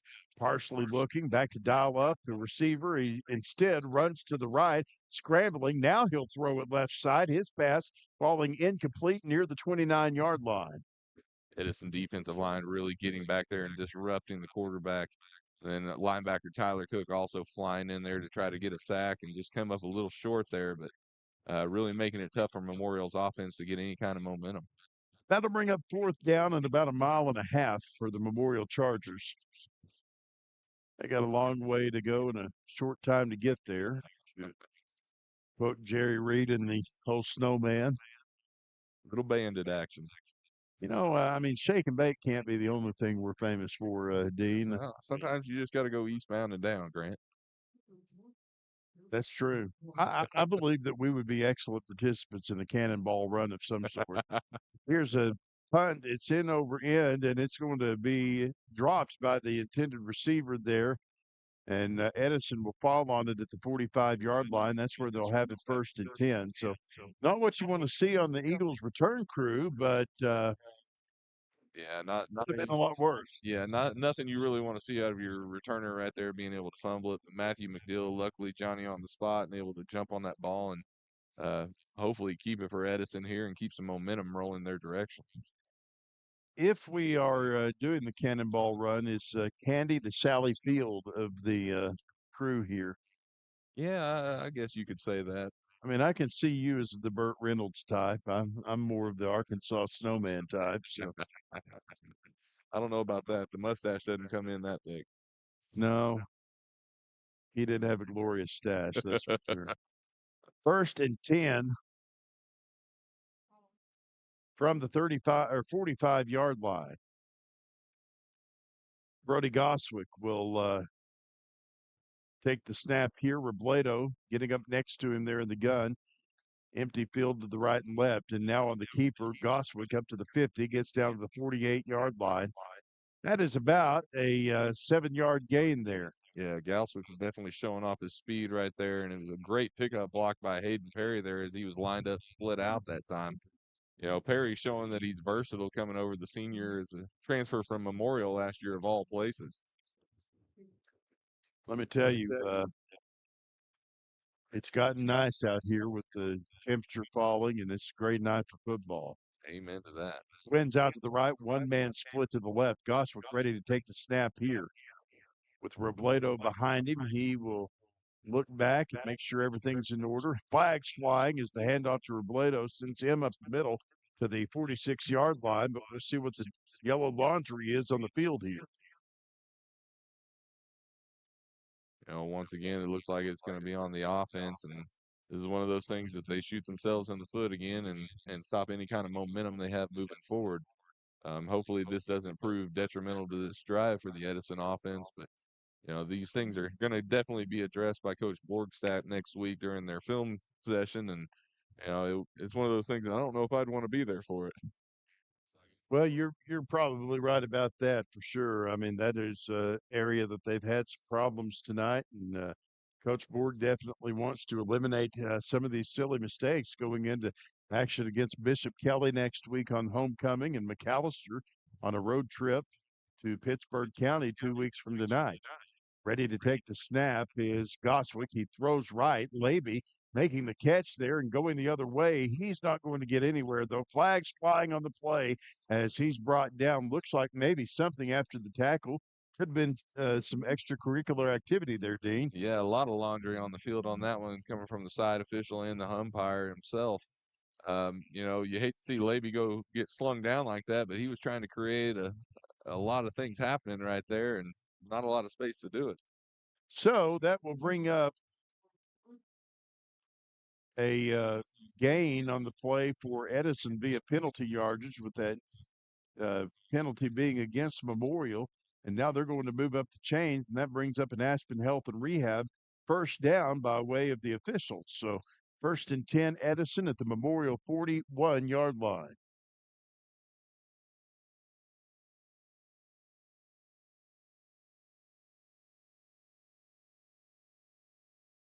Which one of us resembles Buford T. Justice, Dean, from the comment line? That's definitely you, I think. I'm more like Junior if we're going to go with it. All right, here's a pass to Laby. He'll get down to the 35-yard line, down to the 33. Yeah, Laby just forcing his way down the field once again. He's tough to tackle one-on-one, and that's kind of his wrestling background coming into play there for him. But Memorial, I think, is getting kind of tired of having to gang tackle him. Oh. Well, if I'm going to be Buford, I need a Samus. And I got the Dr. Pepper here. Always good to have an ice cold Dr. Pepper on site. I tell you, I thought I loved Dr. Pepper, but when Mick Wilson gets up here, he's always got a Dr. Pepper. He loves it. He has Hi, every Dr. meeting. Pepper. Or actually, Dr. Pepper Zero, I think. Back to throw. Goswick throwing right and connecting with an open man. He'll get down to about the 27-yard line. Great call by the offensive staff there, calling a little screenplay action as Memorial was looking to get upfield on their little blitz package they'd set in. Really caught them off guard there, and were able to gain quite a big chunk of yardage back there. And they're moving up those chains. It'll be 1st and 10 Eagles at the Memorial 26-yard line. 7:55 left to go in the third quarter. If you're just joining us, Edison leading Memorial 13-0. We've got Twins to the left, one man split to the right. Goswick ready to take the snap here with Robledo behind him on the right hash mark. Goswick sacked in the backfield, and the ball falls out of his hands. They won't say it's a fumble. They say he was down on the ground before he let loose of the football, but that's going to bring up 2nd down and a significant loss of yardage on that play there, Dean. Big hit on the sophomore quarterback by the Memorial defender. That's something that you don't want to see too often as a coach for the Eagles. Your sophomore quarterback taking big hits like that. But, hopefully he'll learn to get rid of the ball a little quicker next time, as he had plenty of ample time back there. Hopefully that doesn't hurt the offensive drive too much here, and they can get back into the swing of things. Don't forget, coming up tomorrow, you can read a complete recap of this ball game from Larry Lewis and the Tulsa World. He's here tonight. Class of 81 is a strong Edison alumni, and he's going to call it down the middle between Edison and Memorial in his recap tomorrow. So we're looking forward to that. We've got a timeout on the field. Edison wants to talk things over, and we will take it with him. And when we come back, we will have more Edison Eagle football as the Eagles lead it 13-0 with 6:48 left to go in the third quarter. Now this word for Midtown Young Life. Hey students, Midtown Young Life is ready to see you each Monday night at the City Church. Join us at 7:37 p.m. as we'll help you grow in your faith and grow stronger in your walk with Jesus Christ. At Midtown Young Life, we love to see our students from Edison, Booker T, Bishop Kelly, and Kasha Hall and invite you to come hang out with us. Young Life will be the best night of your week. Log on to younglife.org for more information. That's Midtown Young Life, Monday nights at the City Church.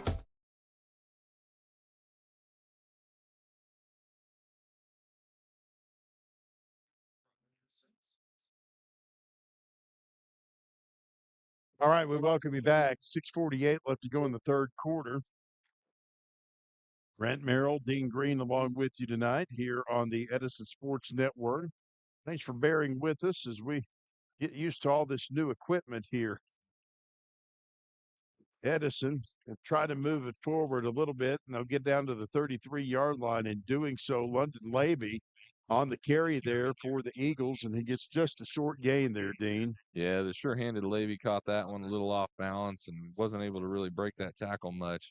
You know, I'm happy to see Galswick out here tonight actually showing off his arm a little bit. It's kind of a refreshing sight to see as the young sophomore's been able to sling it fairly efficiently tonight.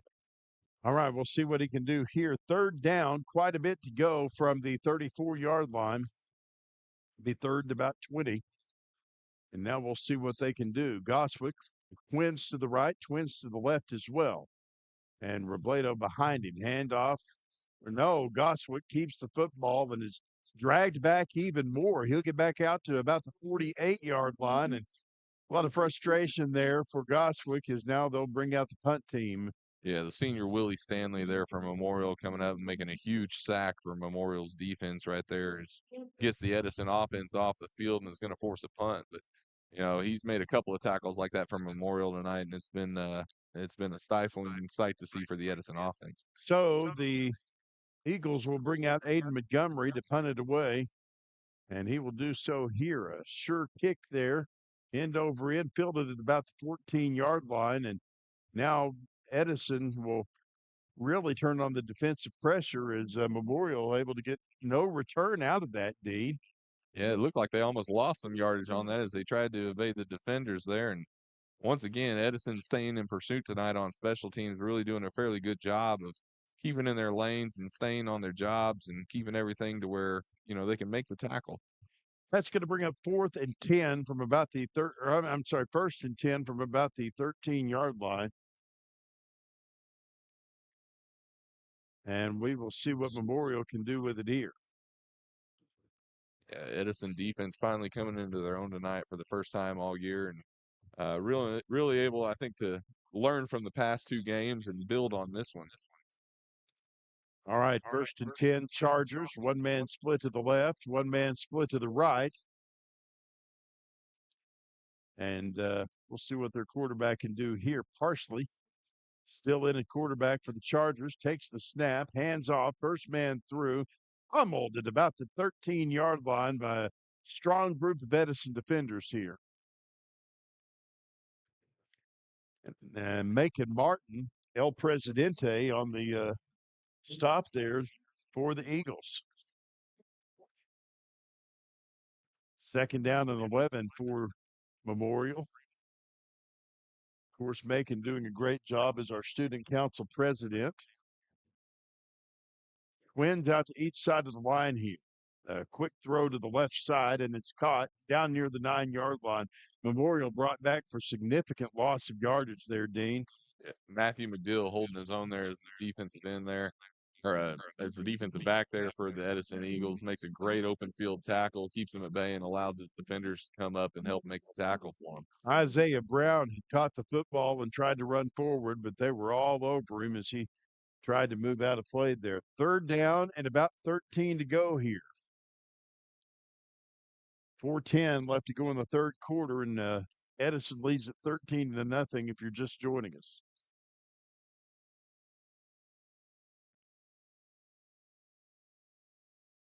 Memorial lining up is rolling out to the right. Ty Parsley here, throwing right side as this one's off the fingertips of an intended receiver, Cash Manuel, and it will fall incomplete and bring up fourth down. So Memorial should be forced to punt out of their own backfield here. Yeah, Edison being able to flip field position is huge right now as they're going to look to try to add to the lead. Memorial, unfortunately, was not able to get anything going that drive, and their offense is stymied once again by the Edison defense tonight. Well, their punts have not had a lot of yardage historically in this ball game so far. So Edison can probably count on pretty good field position after they return it, and they are doing so by bringing everybody close in. Mason McHugh will stand back just in case, but even he's near the 40-yard line as Memorial will have to punt it out of the end zone here. Yeah, the wind has really been a non-factor tonight as there's been a slight breeze, but it really hasn't affected the punts or the field position much at all. All right, back in at quarterback is Craigett, and now the spiraling punt will drop down near about the 38-yard line. It'll take a bounce back to midfield, back to about the 47. And Memorial was enjoying every roll of that football as they watched it back before they marched it off. Yeah, they got a great, probably 20-yard roll there after it hit. The Memorial kicker living right there as it kept going back. It's one of those that you question whether McHugh should have went up and caught that one or not, but didn't have much of a spiral to it, and it was kind of an awkward spin on that ball. That'll bring up 1st and 10 as Memorial will have it at their own 48-yard line. Well, make it the 46. It rolled back 2 yards further than even we gave it credit for. So 1st and 10, ball spotted at the 46-yard line as Edison will have it and move from left to right on the radio dial. Back in at quarterback is Hayden Perry. He's got Robledo behind him. Perry takes the snap here. Robledo up the middle, gets up to the 45, breaking free, 30, 25, 20, 15, 10, 5, touchdown, Edison. Ruben Robledo into the end zone. No laundry on the field. Give him 6. Robledo finally finding pay dirt on a big run. We knew it was a chance tonight to happen, and he finally broke it loose, but it looks like there's a couple of players down on the field after this one. That's not a good sight for Edison as you see Robledo limping off after scoring a big running touchdown there for Edison. 19-0 our score if you're just joining us. Somebody update Squirtle. Adam Dieselhorst, our friend that is the proprietor of Squirtle, would be very happy if I'm sure we kept his enterprise updated of the scores here. Yeah, we have multiple Memorial players down on that play as the defender that tried to track Robledo down is off to the side as it looks like a lower leg injury, and then it looks like another one suffering from cramps tonight as this warm weather seems to be kind of getting to him a little bit finally. So Robledo leaving carnage in his wake as he marches into the end zone. Yeah, Robledo has been a tough runner all season, and he's done that quite often this year, is putting the boom to people as he runs through the line. Looking to see if Molly Merrill is out there trying to tend to the wounded here. Of course, Molly and her crew of student athletic trainers are always there to help, and they've done a great job this year. Aiden Montgomery ready to go. Our new trainer, Diana, of course, bringing a lot of neat things into the training curriculum there. Here's the, they bobbled the snap there, and now a pass into the end zone, flags on the play. As dropping back to throw was Goswick. He was the holder and took off running, tried to chunk it into the end zone, and it fell incomplete. Yeah, that was a busted snap right from the get-go there as Goswick did everything he could to try to get it out of that one. But even so, there's a flag on the play and it looked like it would have been an ineligible lineman downfield for the Eagles. So it was all for naught, but you'd like to see them be able to convert that, as I know they practice that often on the snaps. for the extra points. So if you're just joining us, it's 19-0, and we will have kickoff when we come back. Again, our score 19-0, Edison leading, 3:18 left to go in this third quarter. We'll be back right after this. America's Oasis, a whole new world of off-road fun. America's Oasis, joining the north edge of the Little Sahara State Park just south of Winoka, want to invite you and your family to come stay and play. To explore all the possibilities, go to their website, americasoasis.com, and see the many ways you can come to Northwest Oklahoma and play in the sand. Come visit America's Oasis, just south of Winoka, the little city by the sand. Back here at LaFortune Stadium in Tulsa, Grant Merrill, Dean Green along with you. Larry Lewis riding for the Tulsa World. He'll have a recap in the morning, and we're glad you're with us watching Edison football here tonight on the Edison Sports Network and listening on 1340 KJMU in Sand Springs, Tulsa. Chargers will have it at the 28-yard line after play there. Edison taking a 19-0 lead, largest lead of the season so far for the Screaming Eagles. And Dean, this is what we like to see. We're hoping that they can continue this against Bishop Kelly next week and, have a respectable showing against McAllister, who, of course, is coming off of 2 years removed from having gone to the 5A state championship. I called that game against Collinsville 2 years ago on Sports Animal. Yeah, this is a good showing for the Edison offense, and hopefully it'll be a momentum builder in weeks to come as we move into the tougher part of the district. All right, we got Twins to the left and Parsley back in at quarterback. That is a 9, I believe. He'll have it in the shotgun off that right hash mark. Back to throw. He'll connect with an open receiver down near the 34-yard line. That guy's ran out of bounds. Matthew McDill on the tackle there for the Eagles is lined up wide out as the defensive back there.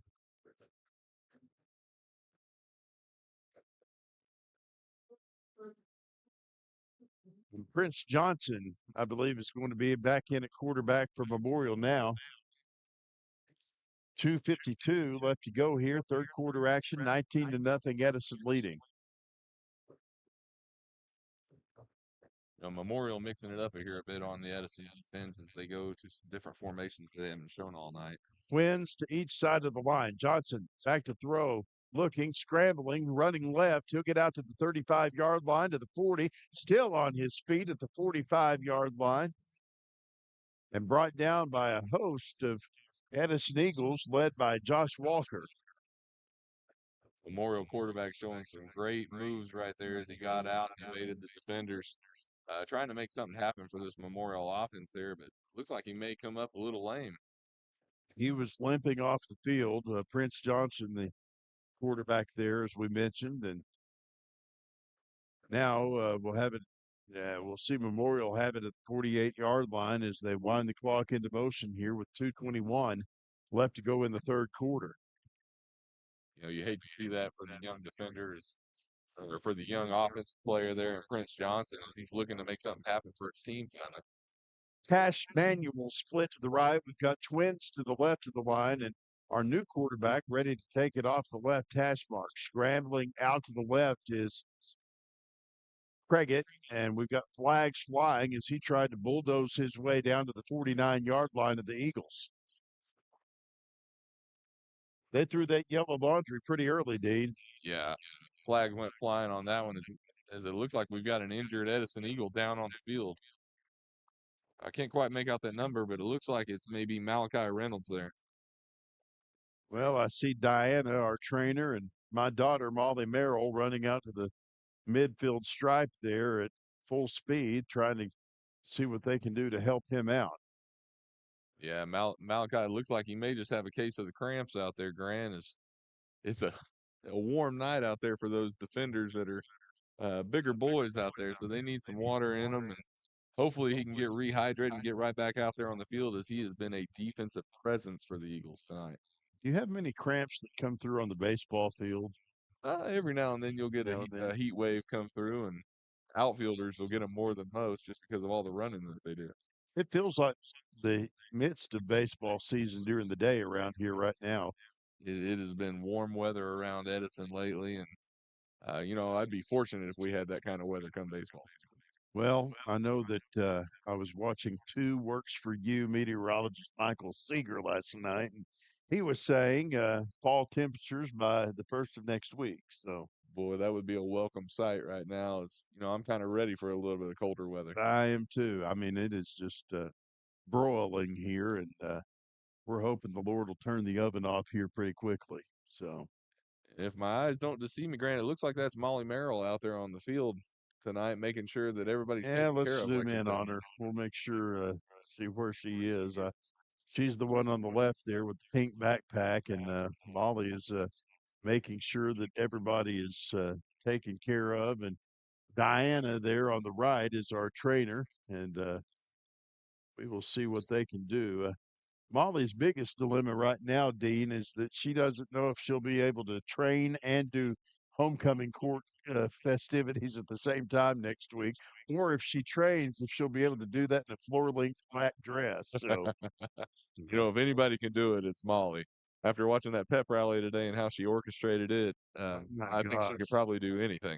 that child, I don't know where she got that from. I'm pretty sure it was me, but anyway, if you were at the pep rally today, my child was leading war chants like it was She had them ready to go, that's for sure. I wasn't sure if we were at a pep rally or a Trump rally. I mean, she get them all going. That was for sure. Minute, minute 53 left. We're in third quarter action, 19-0. If you're just joining us on the radio, Malachi Reynolds finally making his way off the field there. As it looks like he just had a set of the cramps, and hopefully he'll get back in there and be able to help the Edison defense back out. 153 left to go here, and now Memorial lining up here. Back in at quarterback is Martravian Craigett. He's got one man behind him on the left hash mark. Whitehead rolling the clock into motion here. Twins out to each side of the line. Craigett takes the snap, drops back to throw this time, slings it up the middle of the field, aiming for Isaiah Brown, and that one falls incomplete to bring up a second down now for the Memorial Chargers, who, by virtue of the penalty, were knocked back to the 38-yard line, D. Yeah, Memorial going the wrong way this drive right now. Really good throw right there by the quarterback, but Matthew McDill had slid over to strong safety that round and actually made a pretty nice little play and some pretty good coverage right there. 144 left to go here, third quarter action, 19-0. Edison leading it. Play clock has been wound into motion here with 23 seconds. And Memorial's taking their sweet time on getting this play dialed in. Craigett back in at quarterback, lining up on the left hash mark. Parsley there behind him, and Twins out to the right. Taking the snap, Craigett dropping back to throw, looking. He'll sling it left side, connecting with Brown there at the 49-yard line of the Eagles. So they get a yard into Edison territory here, Dean. Yeah, Memorial doing a good job on that play right there, picking up the wide out receiver that was in the open there that had a linebacker on him that was motioning out wide. Hopefully the Eagles can fix that moving forward and be able to get some defenders out wide right now. Memorial's just kind of picking them apart on the sides. They are doing that for sure. So they'll line things back up here. 90 seconds left in the third quarter. We've got Twins to each side. Out of the gun off that left hash mark. Craigett ready to take the snap. He does so. Three-step drop, and he'll sling it up the middle of the field. It's intercepted. Eagles will pick it off at the 30-yard line and try to take it the other way. Brought down at the 33, and who's got it? Who's got it? I think that was 30. Looks like Mason McHugh on the pickoff there for the Eagles, Grant. Yeah, Theo Boyd was right down there next to him. McHugh picking it off, and now that'll be a quick turn of momentum there for the Edison Eagles. Huge turnover for the Edison defense as they get the momentum right back for the Eagles. Got a feel for the Chargers here as they were having a pretty good drive and getting more out of their drive than they have in quite a while tonight. So, if Edison's able to drive this one down the field and punch it in the end zone, this could be the dagger that puts it away for the Eagles. A dagger in the heart, as my friend Rex Nelson would say over in Arkansas. 1:10 left to go in the third quarter. Twins, well, one man split to the left, and our quarterback is Going to be Goswick directing traffic with the man beside him here off that right hash mark. Goswick takes the snap, hands off. First man through is going to be dragged back to about the 23-yard line. And he won't get nothing out of that, as that was going to be Jaquan Anderson on the carry there, and he lost a little bit of momentum there on that last play. 50 seconds left to go in the third. Yeah, the clock keeps running here for the Eagles offense as they're starting to wind it on down towards the end of the third quarter. Goswick's done a pretty good job tonight, him and Hayden Perry being able to switch off at the quarterback position, really give the Eagles a diverse backfield tonight. That brings up second down and 14. Goswick ready to take it off the left hash mark here. Eagles moving left to right on the radio dial if you're just joining us. Handoff, first man through. He'll punch up to the 35-yard line, up to the 36. That's where he's finally brought down, and a big gain there on the run there. Jaquan Anderson for the Eagles, and he will gain quite a bit of yardage as that will be the last play of the third quarter. Edison leads it 19 to nothing, and we're headed for the fourth quarter. When we come back, you're listening to Edison Eagle Football, presented by Aspen Health and Rehab on 1340 KJMU and online on the Edison Sports Network. Back after this. When your health throws you a curveball, many times outpatient rehab is your best option. Aspen Health and Rehab in Broken Arrow is changing the way that Oklahoma families are thinking about long-term care. With every amenity of home, first-class dining, and professionals that put your care first, Aspen Health and Rehab is ready to take on your personalized plan of care. Check them out today at aspenhealthrehab.com. Aspen Health and Rehab, where healthcare and luxury come together. Hey students, Midtown Young Life is ready to see you each Monday night at the City Church. Join us at 7:37 p.m. as we'll help you grow in your faith and grow stronger in your walk with Jesus Christ. At Midtown Young Life, we love to see our students from Edison, Booker T, Bishop Kelly, and Kasha Hall, and invite you to come hang out with us. Young Life will be the best night of your week. Log on to younglife.org for more information. That's Midtown Young Life, Monday nights at the City Church. We welcome you back to LaFortune Stadium. A new 12 minutes put on the clock for the fourth and final quarter of play. Grant Merrill, Coach Dean Green along with you. Glad you're with us here on KJMU 1340 and on the Edison Sports Network on YouTube. Up the field goes Mason McHugh on that last play. He'll get an Aspen Health and Rehab first down as they move up the chains, and Edison spots the ball just shy of midfield, Dean. Yeah, nice little quick slant there by the Edison offense as McHugh broke free. A lot of yards after the catch there for the youngster as he keeps, progressing as a receiver this year. Actually, I stand corrected. They passed through midfield, and that'll bring up first and 10 at the Memorial 49-yard line. We've got trips out to the right, one man split to the left. Off that left hash mark, it is going to be our quarterback, Brady Goswick, ready to take the snap. He drops back to throw. His pass falls incomplete as he was aiming for Marquaylin Davis, who was split out at about the 47-yard line. So no gain on that play as that one goes incomplete. It'll bring up a second down and 10 now for the Screaming Eagles. Yeah, Goswick trying to make a lot happen right there and just kind of rush the throw a little bit. As Marquaylin Davis would have had a lot of room to run right there had that one been completed. So second down and about 10 from the 49-yard line. 11:15 left to go in this one. Edison leading at 19 to nothing. Appreciate our friend Jeremiah Hale, an Edison alumni over at KJMU, for working with us on getting Edison football on the radio for the first time in history. Handoff, Levy. He'll get down to the 47-yard line. No further as he stopped after a gain of about 3 on the play. Dean, that should bring up second down at about 7. Yeah, London Levy there trying to make something happen when there really was nothing there. Memorial defense doing a good job holding tight there, and a flag all of a sudden comes flying in. Yeah, that was pretty late. He was looking at Edison when it happened. Yeah, that's not a good sign for the Eagles offense as it looks like it may be driving them backwards here. Usually in those cases, it could be an unsportsmanlike conduct or. That's exactly right, Grant. That's what they just called there. And Eagles offense once again shoots themselves in the foot as they're driving and gets pushed backwards. Well, I tell my daughter, and I tell we all tell our athletes, even when you get frustrated, you got to watch that mouth on the field, So Yeah. sometimes we do and say things that we think better of later, and that unsportsmanlike conduct penalty will knock Edison back probably to near the 39-yard line. Yeah, that's a big, big, big flag right there for the Eagles offense as they're driving down the field. I know Coach Borkstad will not be happy with that, and that'll probably be addressed at the team film session on Monday when they go in for it. That'll bring up third down and quite a bit as we're now at the 37-yard line.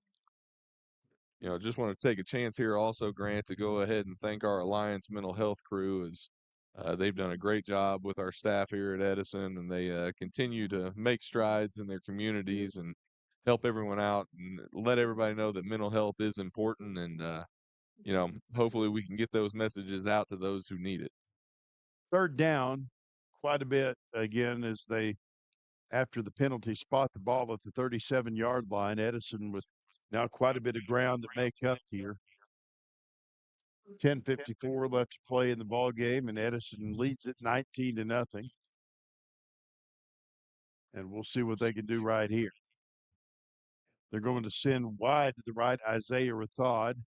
Back on the near side, it's going to be Ruben Robledo.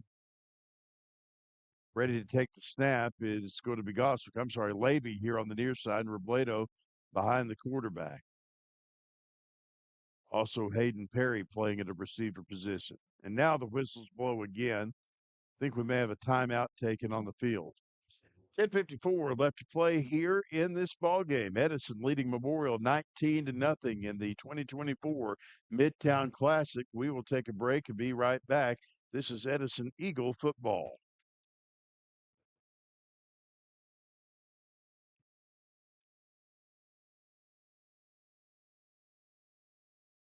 America's Oasis, a whole new world of off-road fun.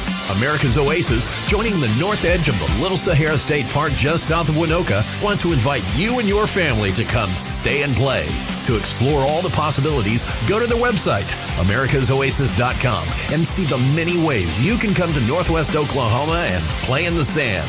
Come visit America's Oasis, just south of Winoka, the little city by the sand. When your health throws you a curveball, many times outpatient rehab is your best option. Aspen Health and Rehab in Broken Arrow is changing the way that Oklahoma families are thinking about long-term care. With every amenity of home, first-class dining, and professionals that put your care first, Aspen Health and Rehab is ready to take on your personalized plan of care. Check them out today at aspenhealthrehab.com. Aspen Health and Rehab, where healthcare and luxury come together. We welcome you back. LaFortune Stadium out of the break, third down, quite a bit to go here for the mighty Eagles. And Goswick back to pass, throws an interception. Memorial takes it down to the 20-yard line.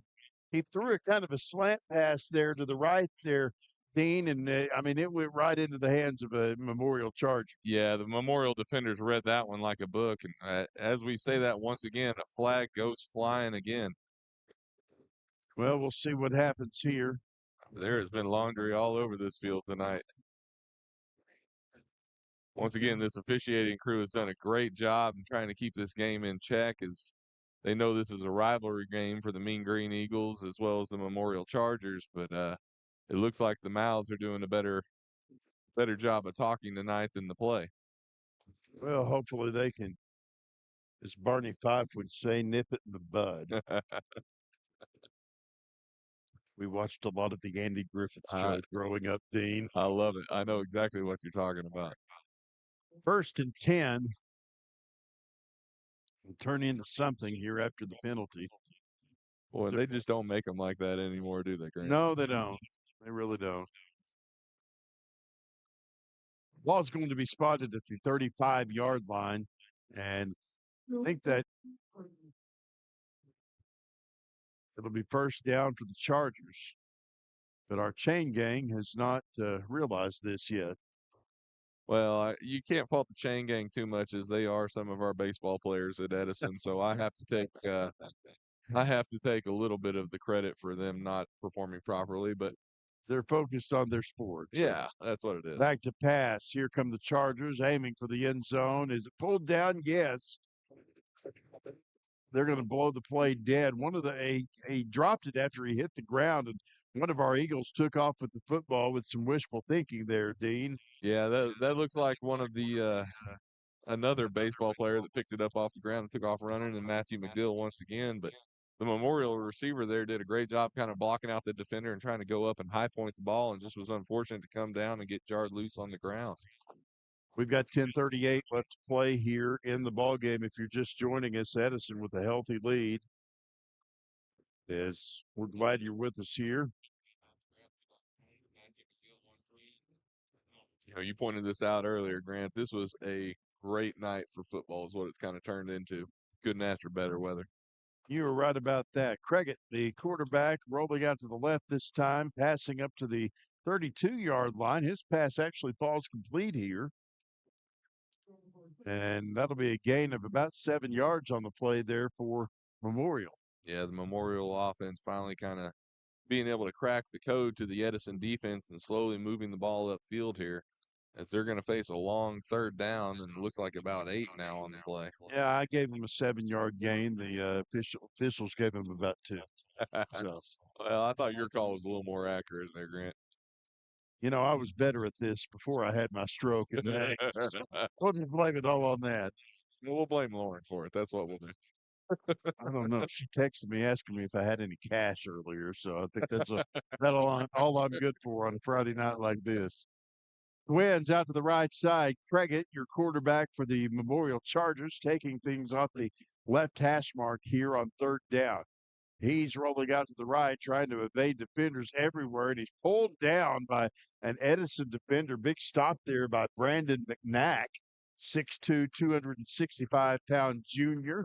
And that brings up third down and about 9, Mr. Green. Yeah, McHugh making a big McNack making a big stop there for the Eagles defense, but once again, there's a flag on the play, and I'm not sure who this one's going to be against, Grant.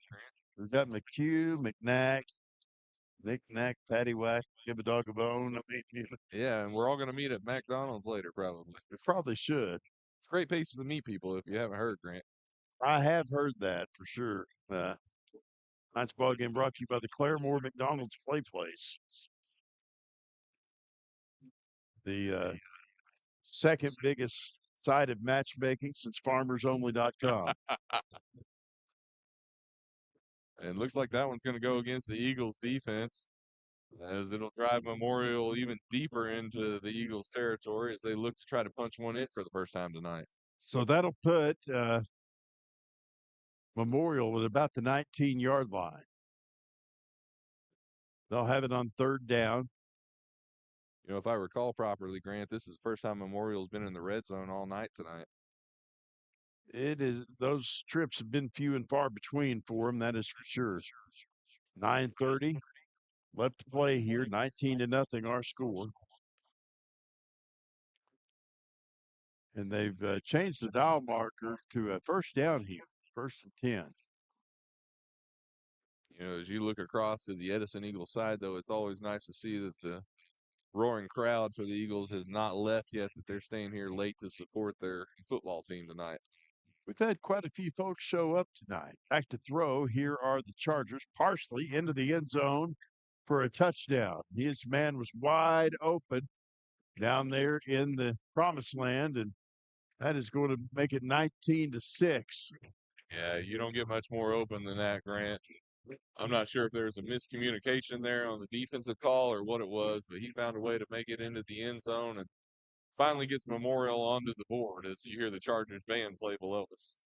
Well, our receiver is still doing his handshakes with everybody, and that was Cash Manuel there on the reception.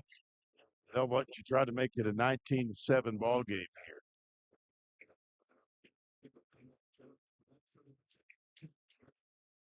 Memorial running some people on late here to try their extra point as the kicker still does not have a hold. 9:22 left to play. This is Memorial's first touchdown of the night. I'm not sure what they've done in the season here. I'll have to check Squirtle out just to see what they did in the last 2 weeks. Kick is up and good, and it is 19-7. Edison still on top here at LaFortune Stadium in beautiful Midtown Tulsa. So we will take a quick break, and when we come back, we will have more of the fourth quarter and the end of this ball game. Edison 19, Memorial 6. This is the 2024 Midtown Classic on 1340 KJMU and the Edison Sports Network on YouTube. Hey students, Midtown Young Life is ready to see you each Monday night at the City Church. Join us at 7:37 p.m. as we'll help you grow in your faith and grow stronger in your walk with Jesus Christ. At Midtown Young Life, we love to see our students from Edison, Booker T, Bishop Kelly, and Kasha Hall, and invite you to come hang out with us. Young Life will be the best night of your week. Log on to younglife.org for more information. That's Midtown Young Life, Monday nights at the City Church.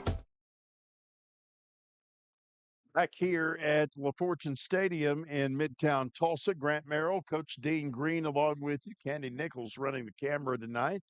Appreciate you being with us. Don't forget, when you wake up in the morning, first thing you need to do is buy Tulsa World and read Larry Lewis's recap of this game. Now, we said Larry, not Barry. Barry he drew the short stick and had to go to Fairfax tonight. So Larry's here in his place. You know, always good to have some of our distinguished Edison alumni with us up here in the booth tonight, Grant. Absolutely. They do an incredible job there are not many newspapers that still have the resources to cover sports like the Tulsa World does around here. True. Here's the kick, and it's going to be pounced on at about the 17-yard line. Yeah, Marquelin Davis back on that return, kind of fumbled it around a little bit, and luckily for Edison, he was fortunate enough to recover that fumble and jump on top of it and keep the ball in Edison possession. You know, if I had $1 for every game that Barry Lewis and Mike Brown had covered in the past 30 years, that'd be a pretty good retirement plan. Yeah, you'd be able to go on some nice trips with that money. That's for sure. Any place particular you go with it? Well, I'm not sure. Right now, I've got about enough in my wallet to get to Claremore, so I might come stay with y'all. I've heard the sand dunes are nice this time of year. Or in Winoka. Yeah, that's for sure. That's at least what we advertise. And here's our quarterback rolling up to about the 19-yard line. On that run there is going to be Hayden Perry, who had it on the keeper. And that'll bring up 2nd down and 7 after a 3-yard gain. 9:06 left to go in this ball game. Edison leading Memorial 19-7. If you're just joining us. Edison looking for their first win of the year, as this Eagles football team has really battled through adversity so far early this season. Isaiah Rathod split to the right, and looks like Goswick split to the left. Perry back in at quarterback. Robledo right there next to him. Now Perry throwing up the middle, and he'll connect with an open receiver at the 32-yard line. And on that catch there was Mason McHugh. Yeah, McHugh with a sure-handed grab right there, as he really showed some strength trying to fight through defenders on that one. Your baseball kids have moved up the chains, and that'll be another Aspen Health and Rehab first down for the Edison Eagles. At least they went the right way this time with them. We're proud of them. It's progress. 1st and 10, Edison at their own 27-yard line, moving right to left on the radio dial. Got a receiver on each side of the line, and ready to take the snap here is Hayden Perry. Perry's got Robledo behind him, and the snap was high. Picked up by Levy. Levy rolling out to the right this time. He'll get out to about the 25. Back behind the original line of scrimmage, Dean, and he really just kind of had to try to make lemons out of lemonade, but now or make lemonade out of lemons, but now we've got a wake of injured Memorial players, 2 of them down at the same time here. Yeah, a couple of injured Chargers down on the field right now as they look to be grabbing their lower extremities right now. I'm hoping it's just cramps for their sake. Like you said, Levy right there just making something out of nothing for the Eagles offense, and luckily getting it back to the line of scrimmage before taking a huge loss on the play. So Memorial will get their trainers out on the scene. CR is ready to snap into motion if they need to. Diana and Molly are over there waiting on the wings, ready to take over if need be.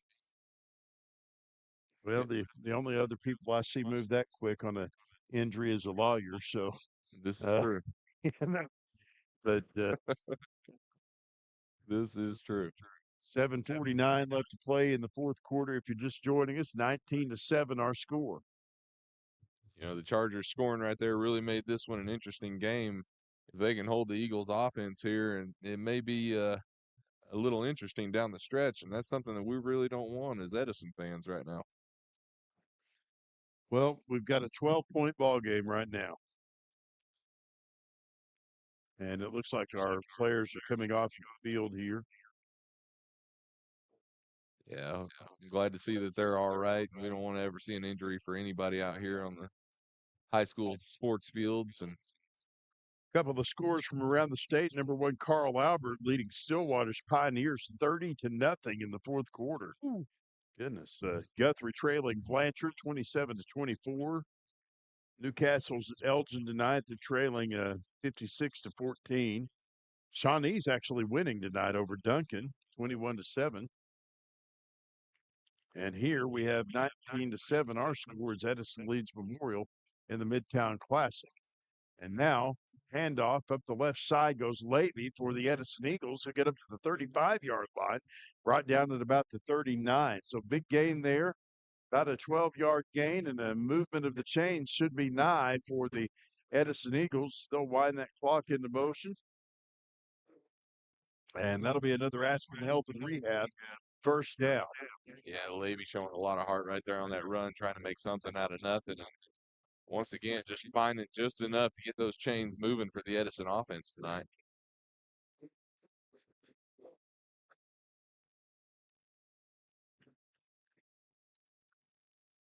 Here we go. Hayden Perry back in at quarterback. Levy behind him. Flags flying as Levy takes the handoff. He'll get down to the 50, down to the 45, 40. That flag should blow that play dead. And we'll see what they assess. Yeah, it looks like it's going to be a false start on the offense there as it'll push them back another 5 yards. The Memorial Band channeling the Rolling Stones tonight.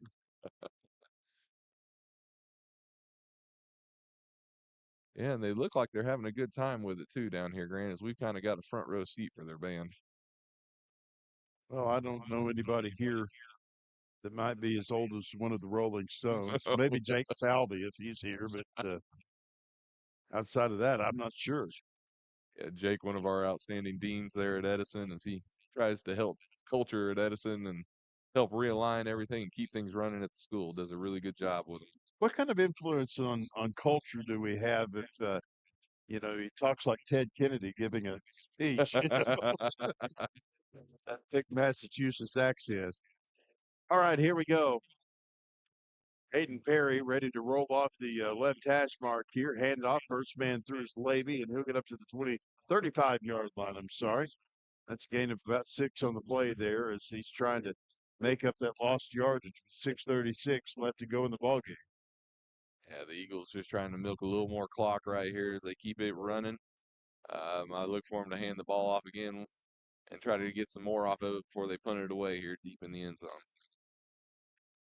19-7 our score. If you're just joining us, Edison with a 2-touchdown lead.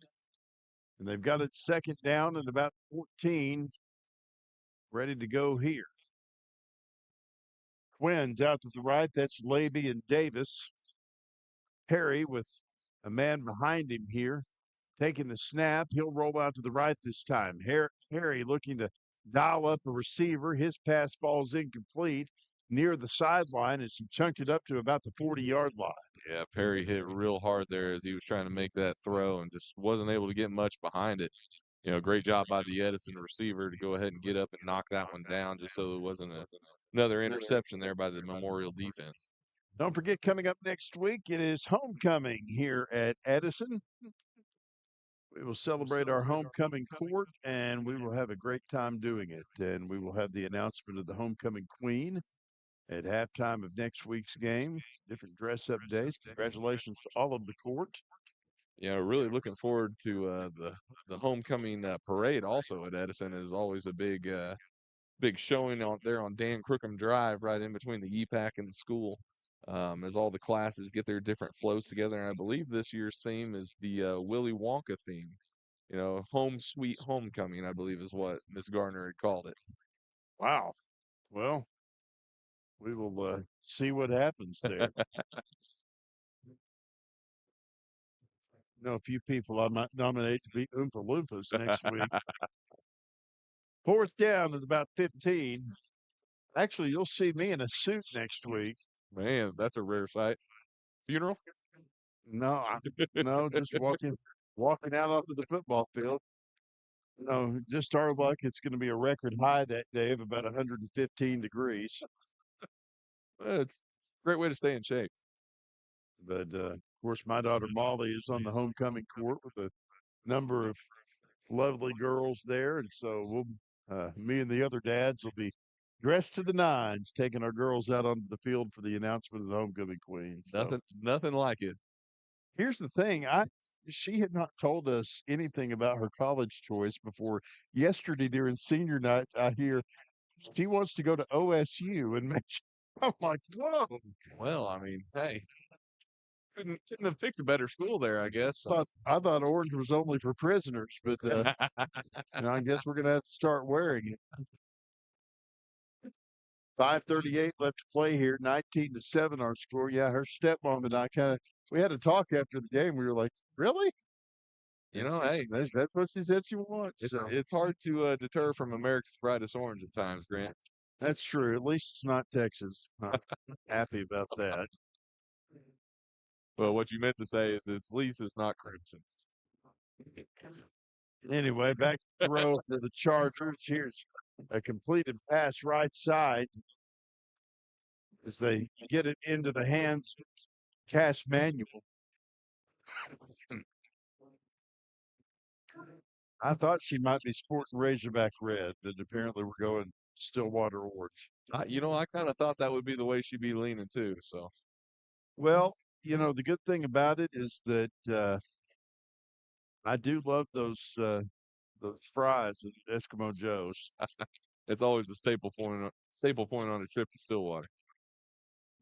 Here are the Chargers back to throw, rolling out to the right this time, and the pass falls incomplete there for Craig at the quarterback. Yeah, just out of the reach there. The Memorial receiver, Terrence Lloyd, made a real good effort there for it, but once again, just came up a little short. This has been a pretty good back and forth game here by the Eagles and Chargers.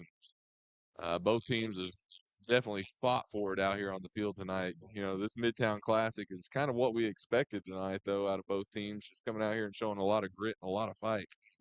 I have had people asking if next week's game would be streamed, but we are only doing away games. Tonight, we are technically away. So our next appearance on the airwaves will be live from McAllister in 2 weeks. I hope that's as close to the state prison as we ever get, Dean. Here's a pass falling incomplete as they were aiming for Cash Manuel down near the 47-yard line, and that's going to bring up third down for the Memorial Chargers here. Yeah, I'm okay if we're just visiting. As long as we get to come back home afterwards, I'm okay with it. My dad spent like 2 years of his elementary school years in McAllister. That was it. So really didn't want any more of it, huh? He didn't end up staying any longer than that. Nice town though. I mean, McAllister's always hospitable when we go down there. And that used to be my favorite Western sizzling on the way to Dallas. Now we got a timeout on the field, so we'll take a quick break, and when we come back, we will have the final 5 minutes and 19 seconds of this ball game This is Edison Eagle football on 1340 KJMU and on the Edison Sports Network on YouTube. Hey students, Midtown Young Life is ready to see you each Monday night at the City Church. Join us at 7:37 p.m. as we'll help you grow in your faith and grow stronger in your walk with Jesus Christ. At Midtown Young Life, we love to see our students from Edison, Booker T, Bishop Kelly, and Kasha Hall and invite you to come hang out with us. Young Life will be the best night of your week. Log on to younglife.org for more information. That's Midtown Young Life, Monday nights at the City Church.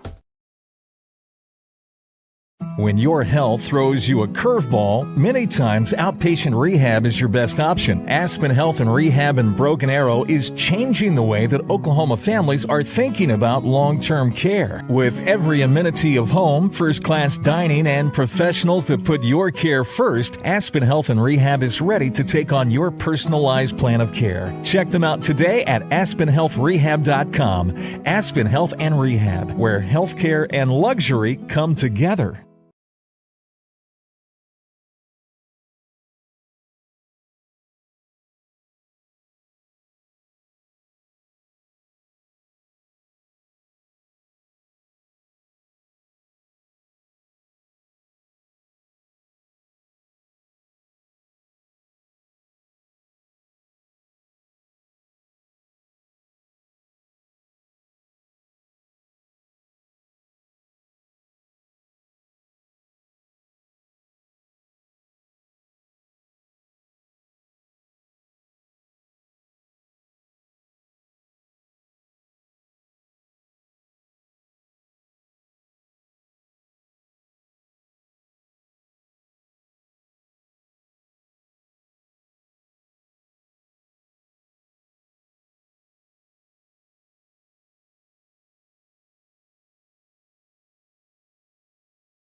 Here we go. 1st and 10 from the 37-yard line. 5:08 left to go here. Man in motion to the right and ready to take the snap. Here comes Goswick. Goswick evades the defender, rolls out to the right this time at the 40, down to the 35, 30, and he runs out of bounds at about the 29-yard line. Galswick creating something out of nothing right there for the Eagles offense as he scrambles off to the right and ends up gaining about 8 on the play there. So we've got 4:46 and the clock rolling here. 19-7 our score. You know, really nice to see the sophomore's legs being able to work like that as he provides a nice little option for the Eagles offense moving forward. So on 2nd down, Edison ready to march up the field here. Goswick back in at quarterback, and he's got his one man behind him. Ready to take that snap. Goswick does so. Handoff, first man through, pummeled by a group of Memorial defenders. Yeah, Anderson had nowhere to go right there for the Eagles. He tried to make something happen, but just hard to do when you got 3 guys in your face at the handoff. That's the first significant action we've seen from Jaquan Anderson tonight, and he's contributed well for these Eagles and Coach Borgstadt. He's come in and replaced Robledo, and we're not sure if it's an injury or what, or if they're just trying to get some of their younger talent in right now, but he's done a really good job thus far. 3:46 left to go here. 19-7 our score. 4th quarter action. Thank you for being with us here on 1340 KJMU and on the Edison Sports Network on YouTube. Snap taken by Goswick. Handoff is Anderson. He's up to the first down marker, and will be ran out of bounds at the 20-yard line. Anderson with a great spin move there to keep the run going and making sure he stays in bounds. That's key right now, Grant, is we got to keep that clock running to get this Eagles the first win of the year. At a 12-yard gain on that, they'll move up the chains for another Aspen Health and Rehab first down, and that will put Edison at the Memorial 23-yard line. Don't forget, coming up tomorrow, you can read a complete recap of this game in the Tulsa World. Larry Lewis will have all of the actions documented for posterity. Goswick rolling out to the right. Keeper this time. He'll run down to the 15, 10, 5. Touchdown. Edison Eagles. Into the end zone he goes. No laundry on the field. Give him 6. Boy, he tight-roped it right there along the sideline, didn't he? That was nice to see from the young sophomore. He was straddling that sideline like I straddle the right shoulder when there's a cop behind me on the interstate. I mean, just keeping himself in there. Speaking of cops, we want to take a second to thank all our Tulsa Police Department, our Tulsa Public Schools police out here tonight. They've done a great job keeping it safe and do a great job around the schools and the community. Well, there is an epidemic of stupidity going on right now amongst some of our young people who think it's okay to call and wreak havoc at some of our schools. And the way that our TPS administration and public safety has handled that is nothing short of masterful. So Yeah, we appreciate everybody. They really have done a great job with it. I, for one, can speak for myself and say I'm very fortunate to work with the people that I do get to work with and that put the students' needs and their health first. And it's kind of a blessing to see. Edison goes up 25-7. We got late flags flying. The extra point was no good, of course. And so now with 2:44 left to play, 18-point lead for the Eagles. And this is a nice way to round out game number 3 of the season. Of course, Memorial, our arch rival, and in the Midtown Classic, we now lead, barring a miracle of the Lord for Memorial in the next 2 minutes and 44 seconds. Edison will now lead this series for the first time in quite a while. It was tied going into tonight's ball game, but Edison will own it. Yeah. And it looks like it was an ejection on that last penalty that was thrown there, Grant. I'm not sure what it was, an unsportsmanlike call, but I'm not sure what was done, but it was definitely an ejection. He threw the flag as Memorial was walking off the field there. And I did not, of course, see what was going on or, it was just one of those things. We aren't able to access what they're saying on the field, and that can be a good thing at times. What might come out of the mouths of everybody. Aiden Montgomery ready to kick it away. He tees it up on the 45-yard line. Montgomery's toe has accounted for some great punts and kickoffs, and he kicks it into the end zone. It'll be, for the first time in a while, a touchback. Yeah, that's a nice sight to see there finally, as it'll put Memorial back on their own 20, it looks like. That's good for the Edison defense as they're trying to hold tight right here for the remaining 2:44. So 2:44 left to play. Edison 25, Memorial 7.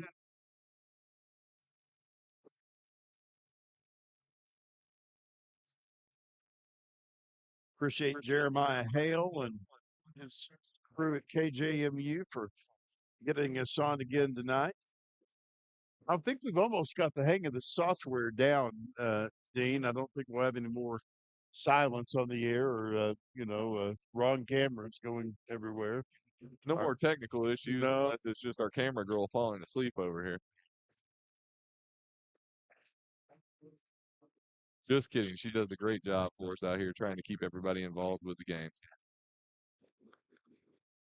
And now here come the Chargers up the field. The catch made by Isaiah Brown. He'll get down to the 43-yard line. Huge pickup for the Memorial offense there as they were able to connect on about a 40-yard pass. And so they'll move up the chains once again. It'll be 1st and 10. Memorial now at the Edison 46-yard line.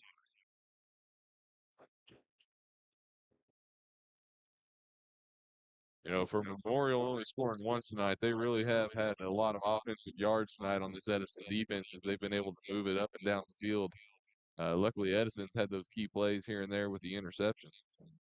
Don't forget, if you're an Edison alumni, you're welcome to come enter our or to see our parade at 1:30 down the Crookham Expressway, and that's next week with a pep rally to follow. The homecoming ceremony will take place at halftime, and I will be driving a Triumph TR6 convertible, Dean. Wow! In the parade, so long as it starts.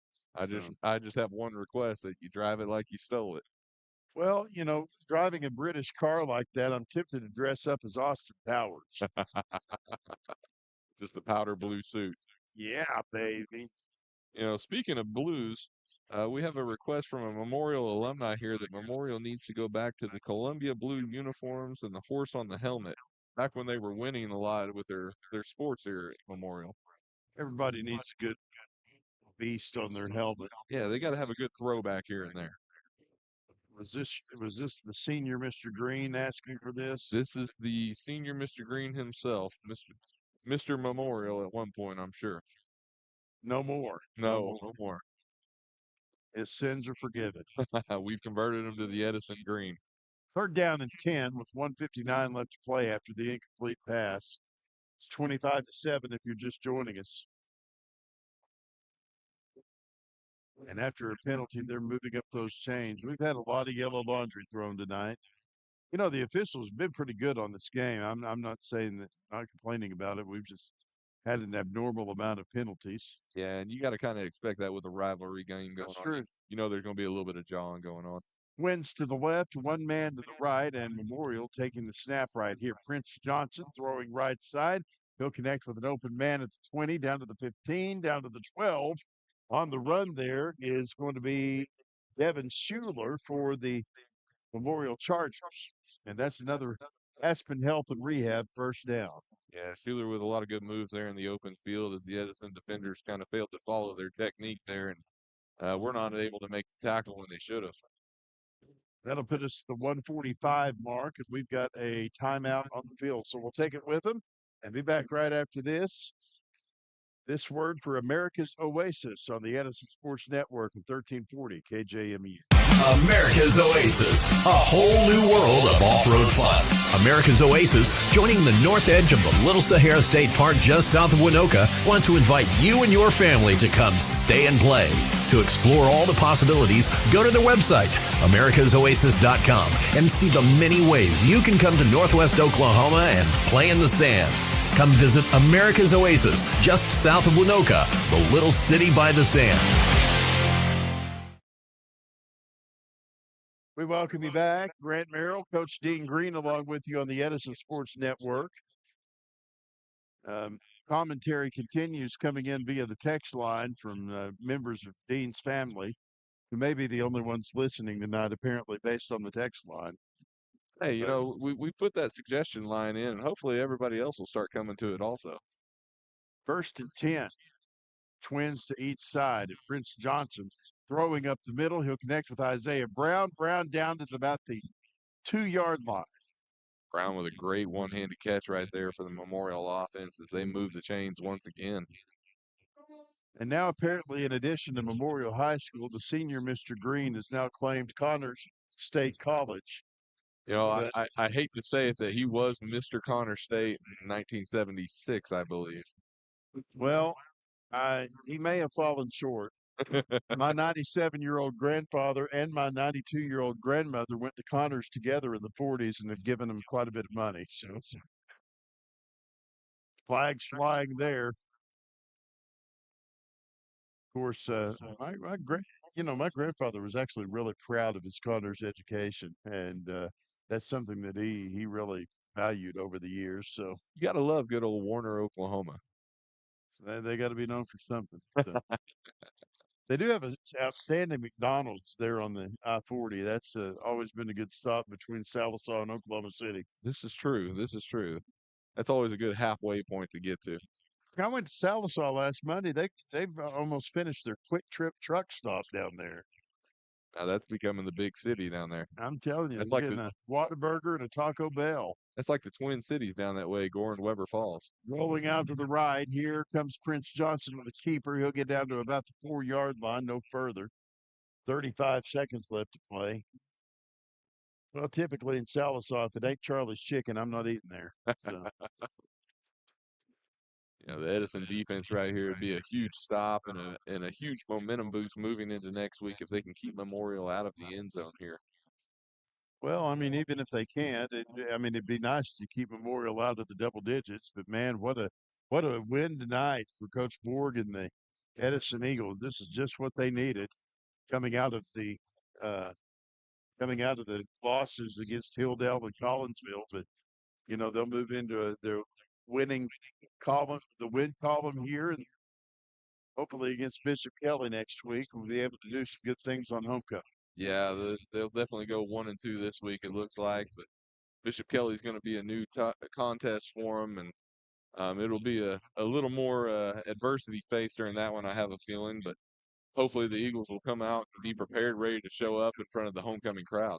2nd down and 2 Memorial from the 4-yard line as they're knocking on the door here, trying to get into the end zone. Prince Johnson is the quarterback, and he will take it off the right hash mark here. Johnson rolling to the left, aiming for an intended receiver. Pulled down. Did he get it? Yes. Touchdown Memorial, and they will go into the double digits tonight. Yeah, great catch there by the Memorial receiver as he went up and high pointed the ball. Was able to come down with it over the shorter defender there for Edison.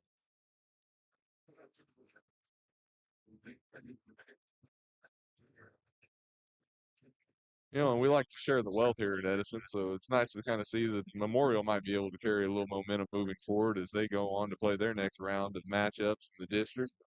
Hopefully they'll get a couple wins moving forward, help TPLs out as a whole. They've been a decent team tonight for sure. I mean, this wasn't an easy win for Edison. I mean, the scoreboard would tell you that, but I mean, Memorial, much of the first half, kind of controlled the football. Yeah, Memorial's held their own quite a bit. Like I said, it kind of felt like a heavyweight bout right off the bat when they were traded punch for punch earlier, and finally Edison was just able to break free. Well, the extra point is good. It's 25-14. We'll keep it right here.